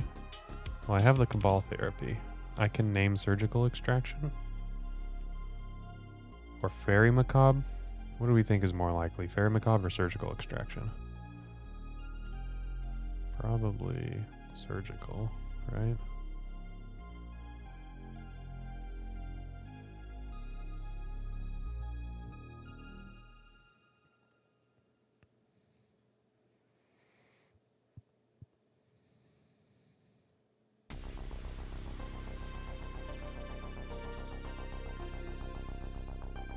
Sudden Edict. Okay, that's fine. This Urza Saga can get... Okay, what are we thinking here? Surgical Extraction. Opposition Agent.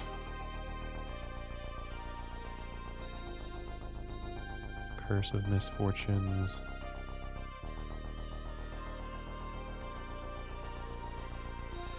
Okay. So I'll play out this... Wait, hold on. What is this? Agra Malding. I know the... destroy target creature. That's actually... interesting. Maybe I can force them to not do anything, like not play out the opposition agent now? Maybe.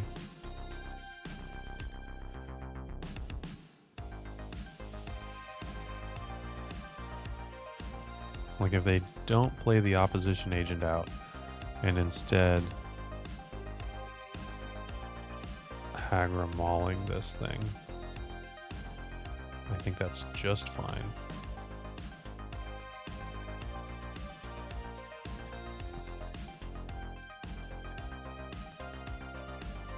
Okay, now I can make a Saga token and Swords to Plowshares.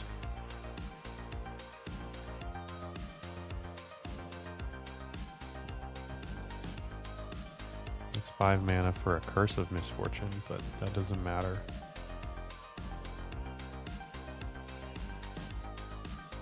Okay, bait. Opposition agent. Oh no.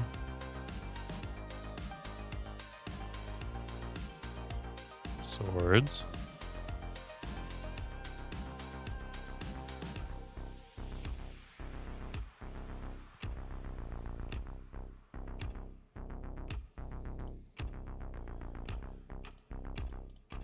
Token.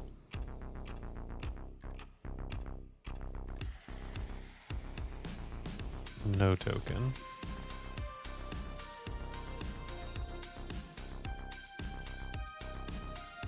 Well, I guess I could have made another token, but I can also clear the way. I can name Curse of Misfortunes.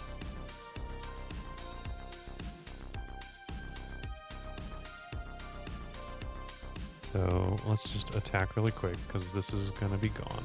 Just a second.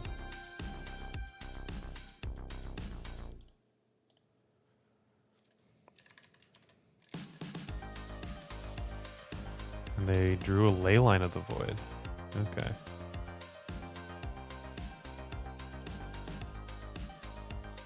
Well, they are dead.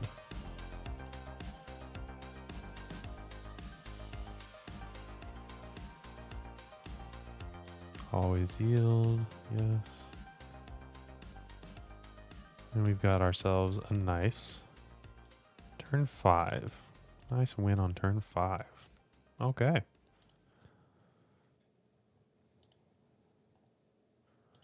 And again, this is a really nice and easy combo to actually execute. And I'll leave some cards in the grave or in my library just because I can.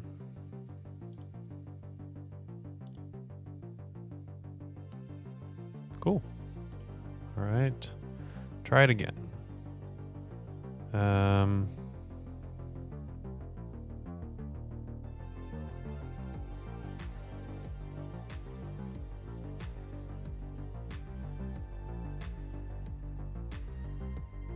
Let's try it again. I don't think okay, so I was thinking, took a pause, wasn't actually explaining myself.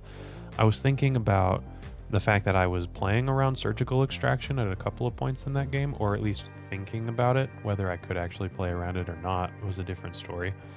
And whether bringing in Memory's Journey and Jack-o'-lantern is worth it to do that. I don't think so. I think that the fact that they're a leyline deck is less likely to mean that they're a surgical deck. I don't know, because they're also a Chalice and Dark Ritual deck, and I didn't think that those two cards went together either. So maybe they're a leyline surgical extraction deck. But what do I know?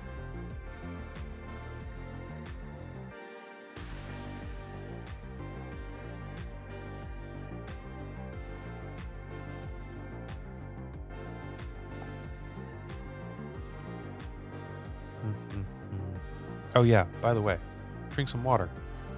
Suck it up. Hydrate yourself. It's good for you.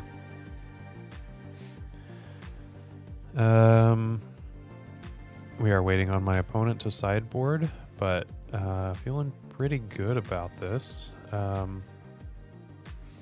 Obviously, Leyline is difficult, but like we've talked about this before. One, Saga Beatdown, but two, Thassa's Oracle and Step Through. So the Jack-o'-lantern, yeah, this is borrowed from Doomsday, right? I believe that it was both Samantha Murphy and Wonder Pro. I think that it was actually Max Carini. That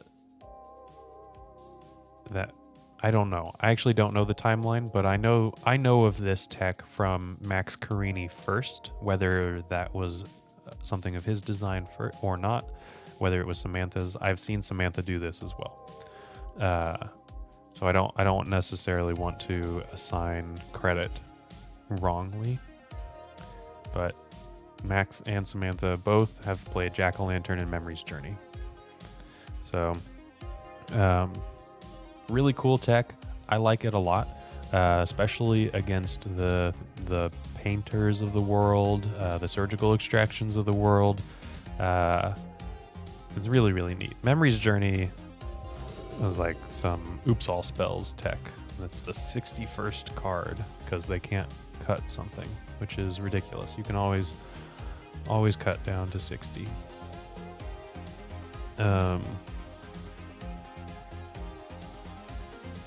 Okay. This is very combo forward. The Step Through is going to get the Cephalid Illusionist. We have a Swords to Plowshares for like an opposition agent. Nomad Shuko is plenty of targeters. And we have the Thassa's Oracle to play around Leyline. I'm missing cantrips, but everything that I would cantrip for is in my hand already. And lands. We're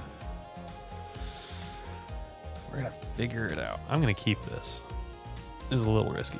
But yeah, Nate, they were talking about it on Eternal Glory. I don't listen to every episode. It's weird hearing Bryant talk on a podcast. If I were to listen to a legacy podcast, Eternal Glory is usually the one that I go to. I will say that. The content is really, really excellent. The fact that there are 3 differing viewpoints on purpose, like they have a Chalice player, they have a control player, they have a combo player, really makes all of the discussion nice and evened out. Okay, well, Chalice, speaking of it, oh, that was rude. Okay. Well,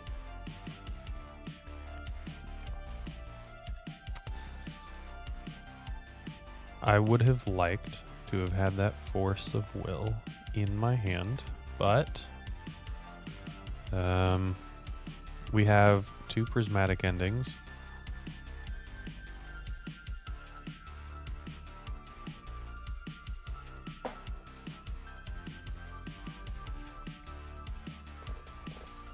Okay, I'm gonna put a Shuko in the bin to go to cleanup.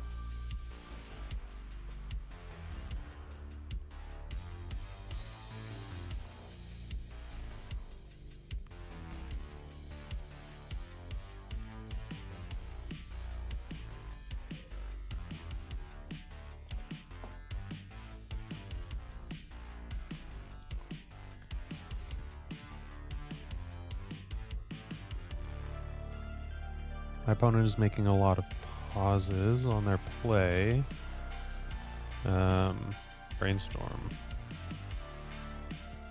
Well, that's a pitch to Force of Will that's not step through, so that's not bad.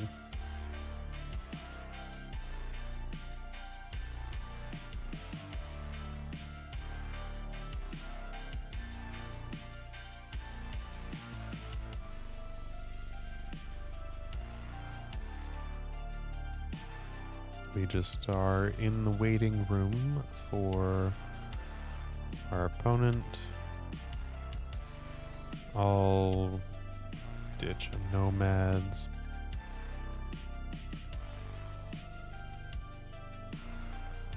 Alright, they've got 5 mana.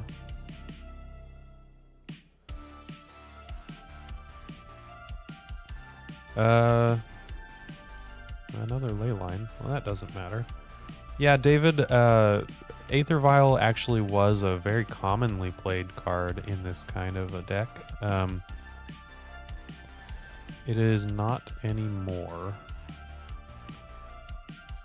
which is just fine. It ended up being a little slow, and a card called Prismatic Ending exists that really kind of makes Aether Vial less of a viable card. Okay, what is this? We're doing 5 mana worth of things, or 4 mana worth of things. One of those was black mana. Now that eats a Force of Will.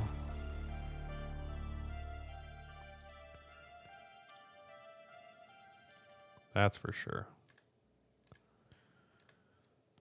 Well, at the very least, I don't have to move to discard now. Another Force of Will. Alright. If it's not a land, yeah, Aaron, another Leyline would be nice. I would have preferred that.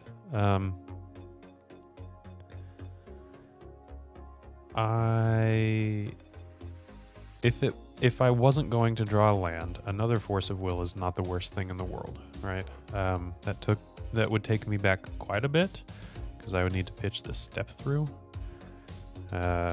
which doesn't seem ideal. Okay. Never mind. I can Force of Negation something instead. I would just like to draw lands. My opponent has plenty of them.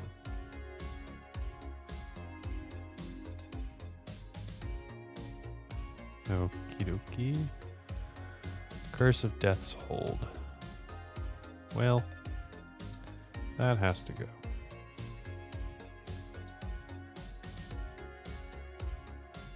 Force Pitch Force. I've drawn a lot of Force of Negations for someone that didn't have any on turn 1 when this Chalice of the Void entered the battlefield. Okay.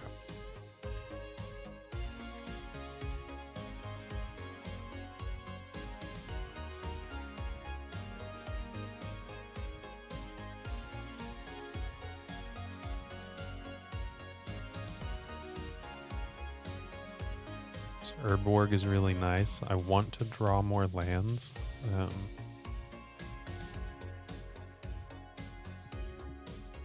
really want to draw Prismatic Ending, but wow, that's so rude.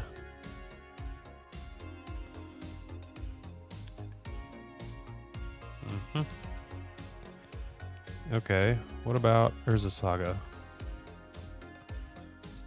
Now I can draw Urza Sagas. Meltdown.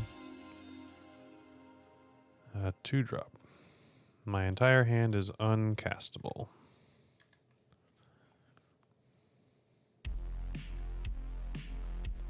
You know what I actually should do? I haven't been thinking about it, but they are an opposition agent deck. So fetching now seems like an okay thing. I have drawn my second land. It's obviously... Oh man, I have a lot of mana. Would like some more, would like a prismatic ending, would like a meltdown. Okay. Land 3 is pretty good.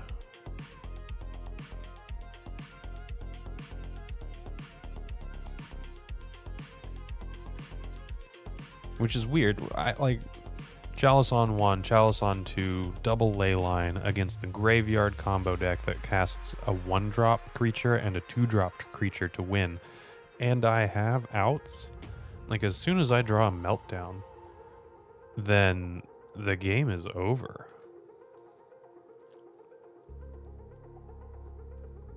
It just needs to happen.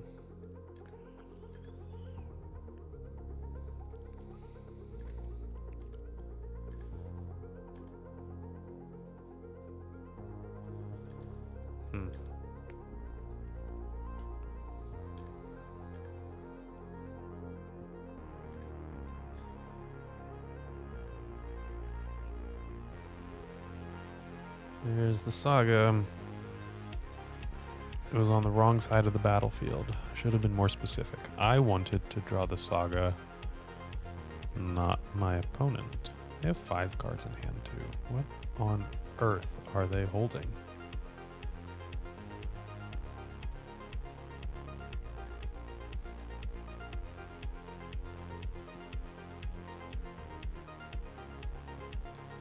Now, in a weird twist of fate, I want my meltdown to come after all of the Urza Saga tokens have been deployed and a fetchable target been found.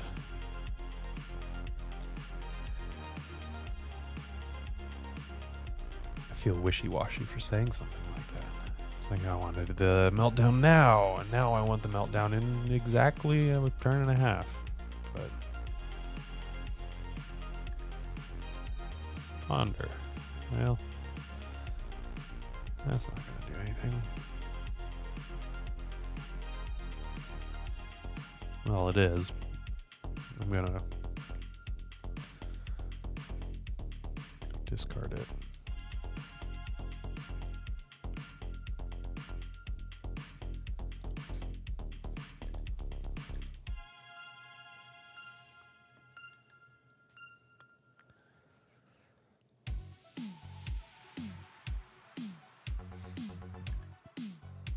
Retrofitter Foundry.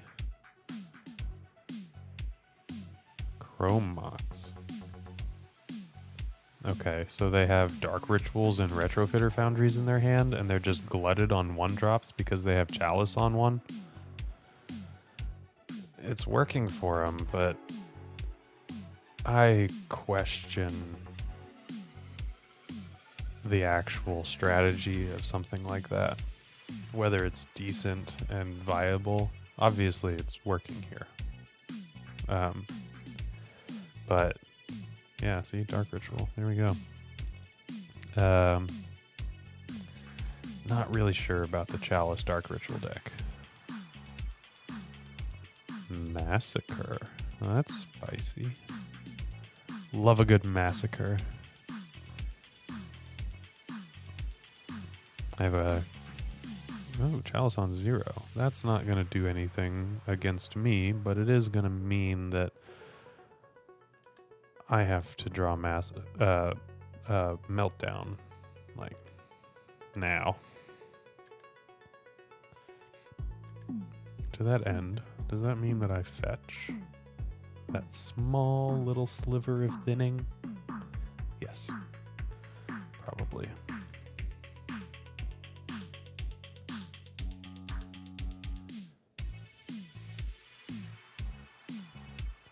They have an opposition agent. Nope. Meltdown. No. Well, that ended up really coming down to that Chalice on 1. Okay, we are 2-2. That Chalice on 1, turn 1, and I didn't have a force, and then I proceeded to draw 3 forces over the next several turns. I had the win through a ley line. I had the Thassa's Oracle in my hand, but couldn't end up actually getting there. So 2-2, we're playing for the positive record. Chin up and putting our best foot forward while we have some breakfast for dinner. I'm having a blast. Are you having a blast? I like this kind of a deck. I don't get to play with Force of Will very often. It's a little bit of a treat when I do. And man, I know that I was complaining about not having forces when I needed them, but if I was playing against that as the Epic Storm, then I never would have had forces. I would have had to rely on something like Pulverize. So don't get me wrong, Pink Elephant is one hell of a drug. It's a fantastic card to be playing, and you get a little bit of a buzz whenever you do. But Force of Will has its own special place too, right? It's one of the pillars of the Legacy format for a reason.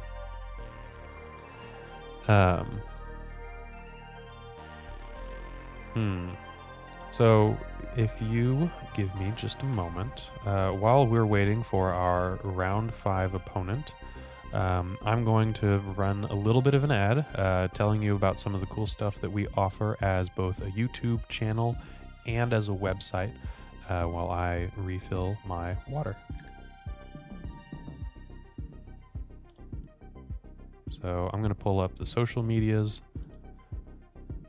and then give you a little bit of social. You're still watching. Make sure to give this video a like, comment, and subscribe. While you're near the description, here's a reminder to use our affiliate links if you're going to make a purchase from Amazon, Card Hoarder, or TCG Player. Just above those affiliate links, you'll find our social channels. Make sure to join those to connect with us.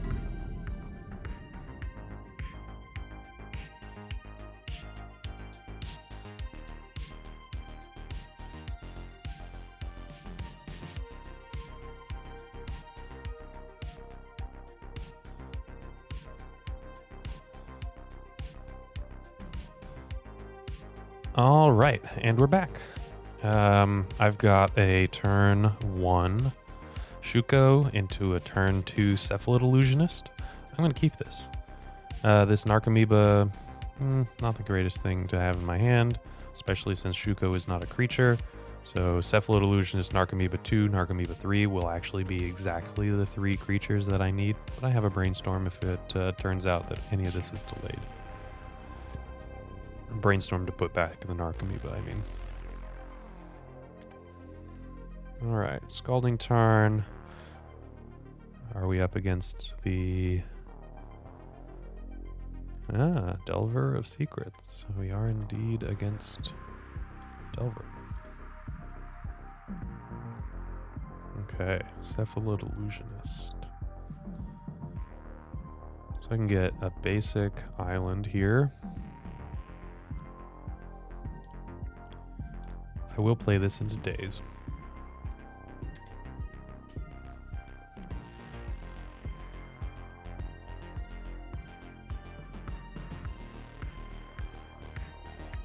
And it resolves. Nice. Okay, so I actually have a pretty resilient threats. A couple of resilient threats lined up. I can Cephalid Illusionist, they have to answer it, and then Cephalid Illusionist on the following turn, and they have to answer it. So, back-to-back major game-ending threats. I'm pretty okay with this. Delver revealed Ponder. Ponder was cast. They chose to shuffle.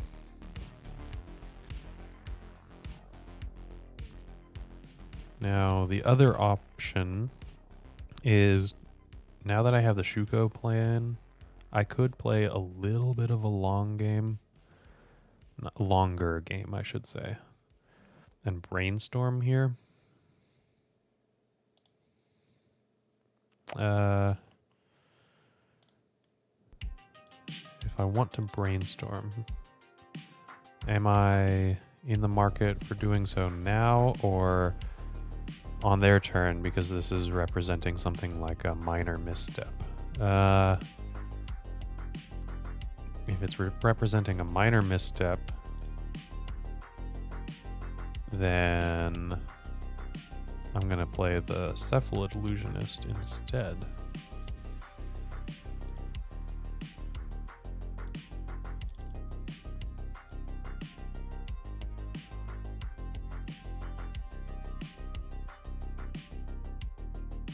And they daze. Okay. That's fine.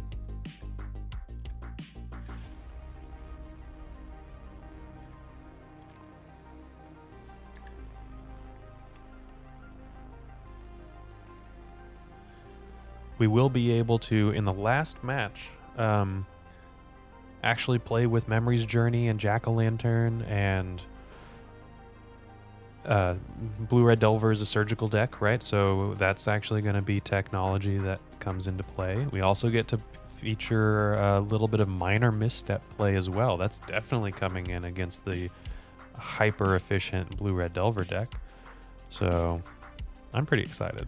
This is a good round 5 pairing. I'm looking forward to it. Swords to Plowshares. That is also good. Let's brainstorm really quick. I'm not going to slam this Cephalid Illusionist now. Double Swords to Plowshares. Okay, so I can put an Narcomoeba back, put an Narcomoeba back.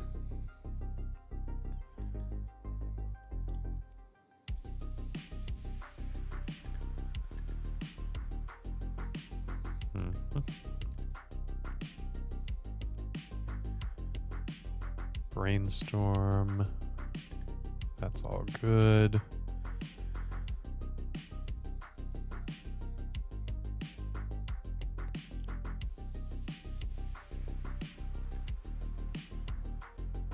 In their upkeep, they're fetching all swords. The sword's the insect.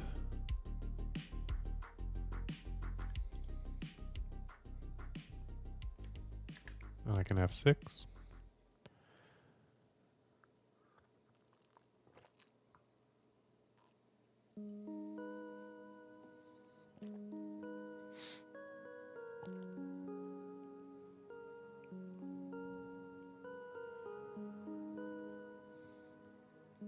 Part of me is wondering right now that I might be able to play a Nomads and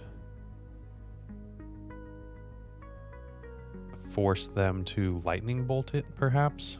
I don't know if that's something that they would do. True name Nemesis. Well, that's definitely not something that they're going to do.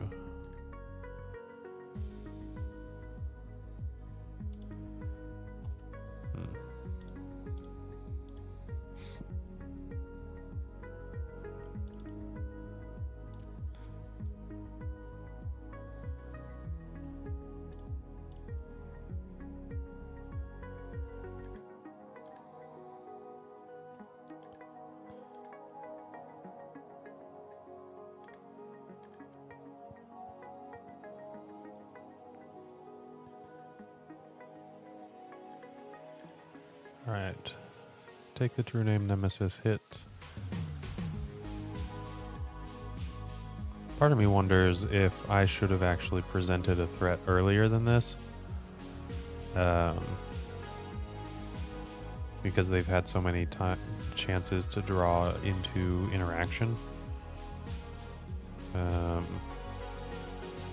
Unsure.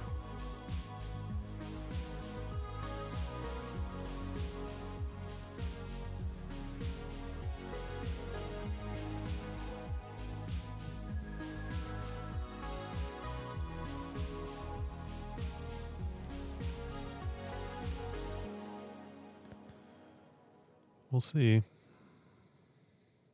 Nope, they have a force. Okay.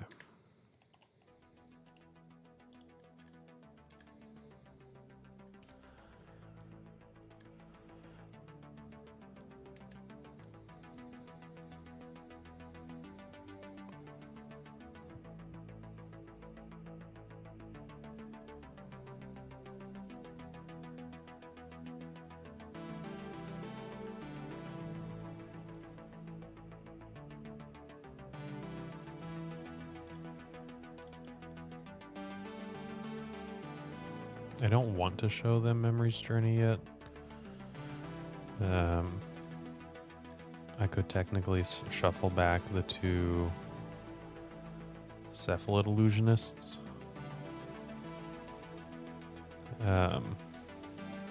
I might do that if they don't lightning bolt me right now.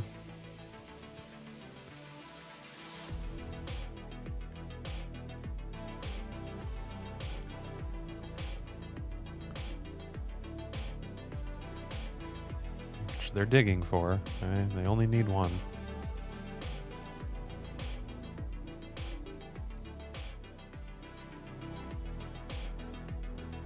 They chose to shuffle. Another ponder. Dig, dig, dig.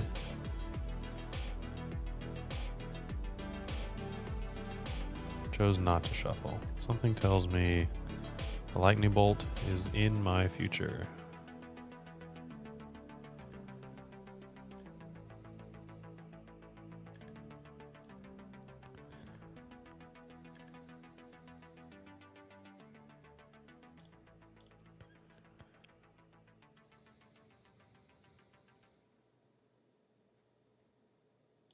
Shuffle.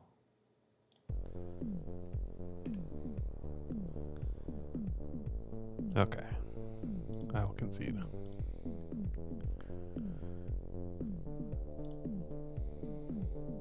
Okay, so we have a bit coming in here, actually. Pithing Needle can be naming Wasteland, which is not the worst thing in the world. Hydroblast seems good. Minor Misstep seems good. Prismatic Endings seems great. Flusterstorms seem good. Things that seem bad. Not much. That's part of the problem.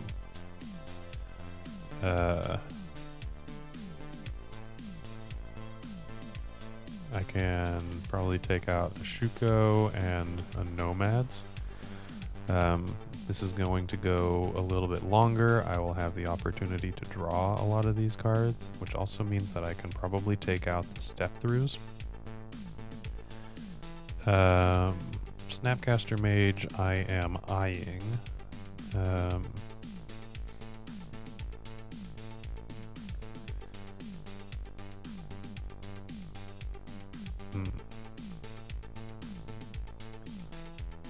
Is it the Teferis? Pyroblast deck? It's just such good protection. Like, that's just too good to pass up, right? Okay, if we cut a Snapcast... Oh, the Forces. Duh. Those are not good cards here. They trade down, and they restrict the ability for us to keep cards that are worthwhile in our hand. And then we can protect with the Minor Missteps, the Prismatic Endings, Orm's Chance to Fairies, all that good stuff. Okay, there we go. Got there in the end.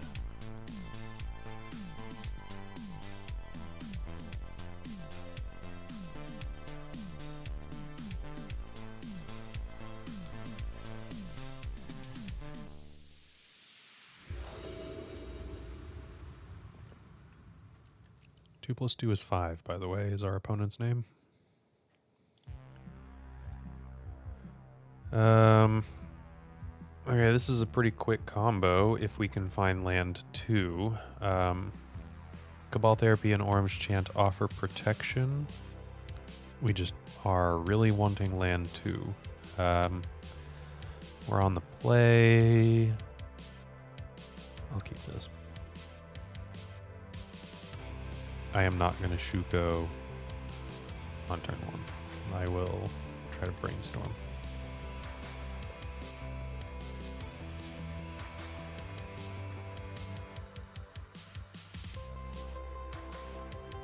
Delver of Secrets, you betcha.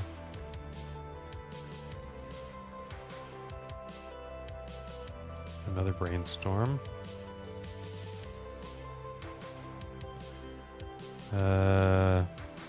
Get an island here. I'm gonna need a second land.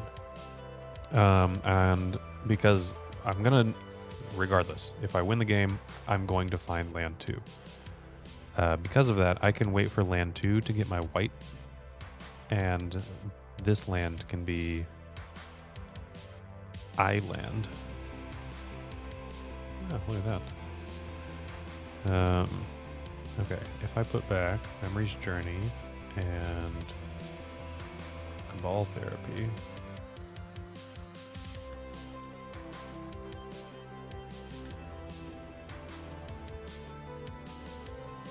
What about that?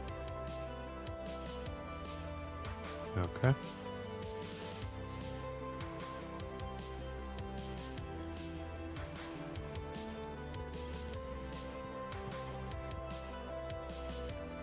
Ponder it is. I'm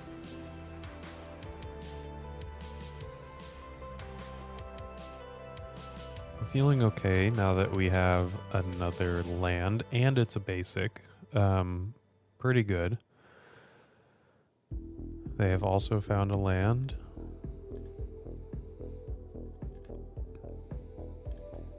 Now, this all falls apart if I draw an Urza Saga, which is an immediate wastelandable land, but I think that that's just fine. I want a solid base from which to move forward. Ugh.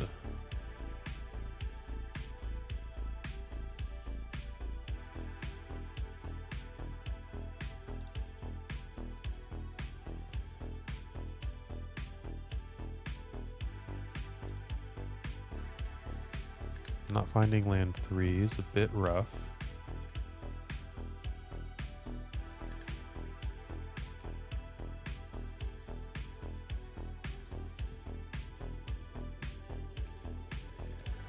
They did hesitate enough on the Swords to Plowshares on Delver that I'm not going to play the Shuko or a Nomads into Days. Those are going to be a little bit more important, and I can wait. And I'll start with the Shuko. And if that gets removed, 1, it's harder to remove, and then 2, if it does get removed, it's not the more important one. Nomads is more important generally, because it can be activated at instant speed and protect from things that are like instant speed removal spell or something like that, if it's not timed correctly.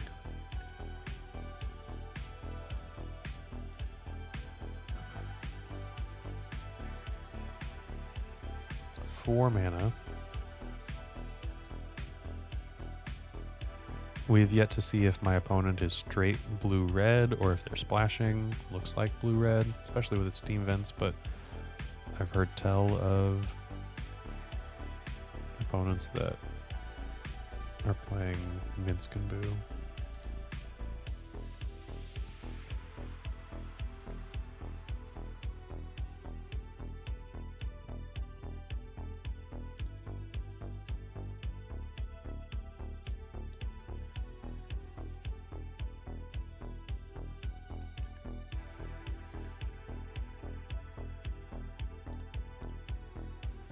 I can equip. It's not going to really matter, but it's something. Yeah, Nate, you're right. I realized that they were playing the steam vents. Probably not going to be splashing. Stranger things have happened, but this is an indication that they are not playing another color. You are correct.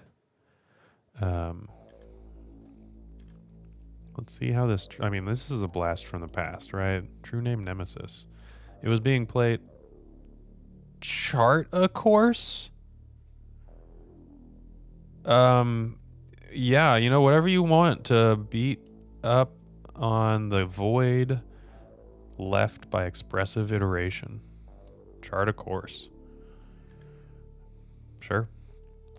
True name Nemesis was played initially...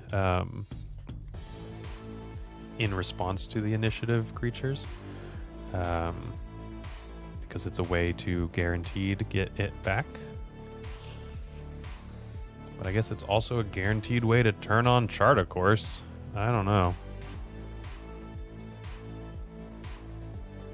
Okay, so they have 6 cards. I am going to Orange Chant my opponent and present a win that they have to respect.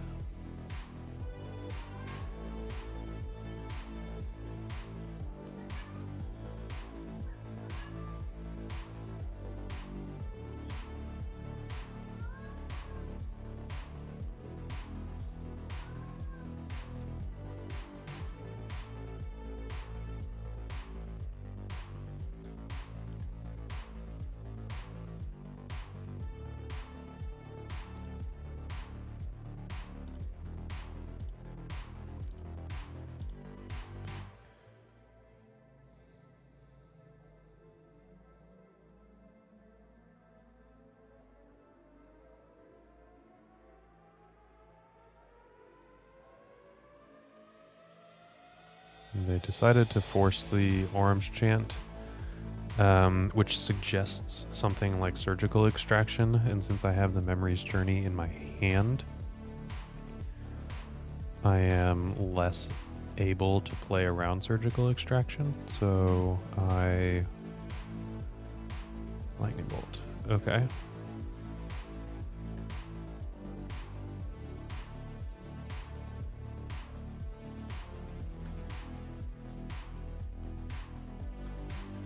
Brainstorm is fine.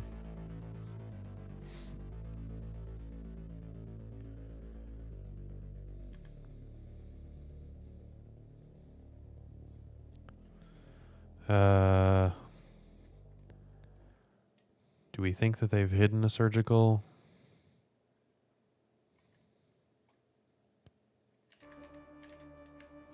I don't know. I'm just going to name it. Unholy Heat and Dragon's Rage Channeler. Well, those are going to be tough to beat anyway.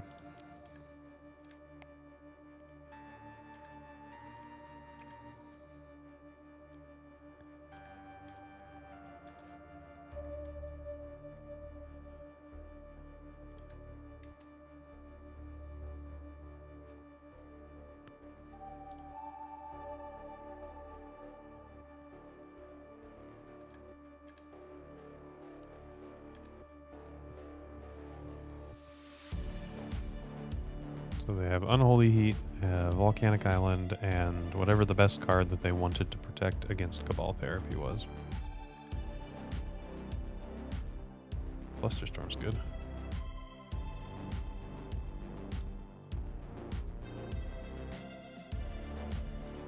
Flusterstorm will be good later, for what it's worth.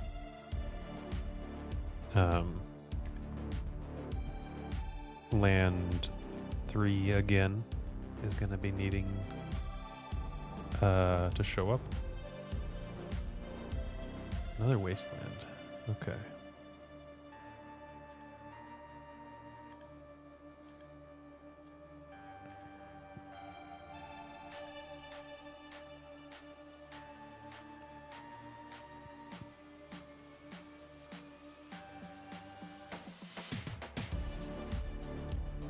Sure.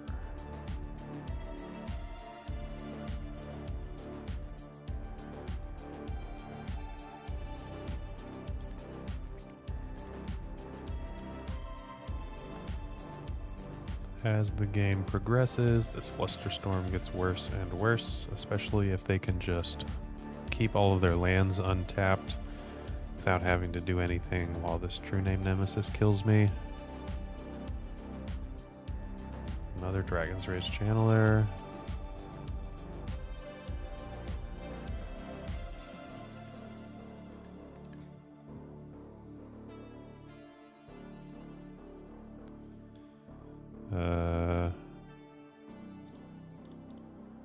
I will flashback this Cabal Therapy.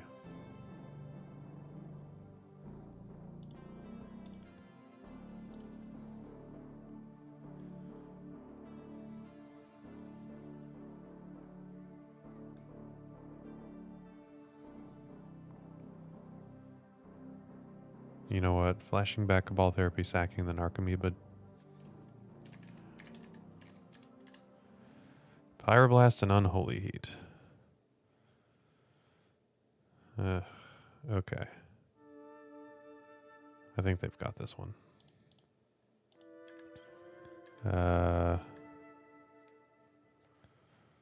I guess I could have just named the known Unholy Heat as opposed to guessing at what I knew was going to be the most detrimental, which was surgical extraction. But they could have just surgicaled the Narcomoeba that I left in my graveyard, and that would have been enough to kill me. Because of that, I think that I should have named the Unholy Heat. Alright. I will concede. So, unfortunate. I think that I was misplaying quite a bit. This is a brand new deck for me. Obviously, I am familiar with Legacy, and I'm familiar with the concept of Cephalid Breakfast, but the general practice is definitely something that I need to get better at. I don't know if I'm going to keep exploring Cephalid Breakfast. I really do like the Epic Storm, and I've been playing quite a bit of that recently, especially since the banned and restricted announcement. The format is actually quite exciting. Is Cephalid Breakfast the best Thassa's Oracle deck out there? I don't know. There are 3: Doomsday, Cephalid Breakfast, and Oops All Spells. It is certainly not Oops All Spells. I can be sure of that. And then as far as Cephalid Breakfast or Doomsday goes, both of them offer different avenues of victory. I might be tempted to say that Cephalid Breakfast was better post-ban. Doomsday might overall get better. Excuse me. Cephalid Breakfast was better pre-ban. Doomsday is going to be better post-ban. I think that Minor Misstep is a really fun card. This might not be the spot for it. I did change up a couple of things. Surgical Extraction for League play that's got things like Oops All Spells and Reanimator. These were petty thefts, which could have been useful against the number of Leyline of the Void decks that we came up against, or Rest in Peace. Force of Negations were counterbalances, which I think that I like the Force of Negations. I was able to bring them in against the Curses deck, especially, that I would not have ever even considered bringing in counterbalance. And then the Minor Missteps seem pretty good. Overall, sorry, the Minor Missteps here. That's off screen for you. The Minor Missteps feel pretty good. Overall, I really like a Force of Will combo deck, right? I have a tough time beating Cephalid Breakfast as the Epic Storm because it is a Force of Will disruptive combo deck that can present quick and efficient wins. We were able to do that a few times, and it actually worked out really nicely. Orange Chant, also really good against other combo decks. We got to see that as well. I am unfortunately not as excited as I was about this Jack-o'-lantern Memories journey. I really want to see it in play with a deck that it cares about, like with Surgical Extraction, with Painter. That is something I am excited to find out if it's decent or not. We just weren't able to actually test that out. But that is League of Cephalid Breakfast. Thank you all. Thank you very, very much for hanging out. I always enjoyed getting to speak with you guys and chat. It's a little rough with one monitor. My iPad is pulling a lot of weight right now. Hopefully that'll be fixed next week. But thank you for sailing the stormy seas. This time a little less stormy on the top and a little bit more squid, octopus-y underneath the waves. But this is your captain, signing off.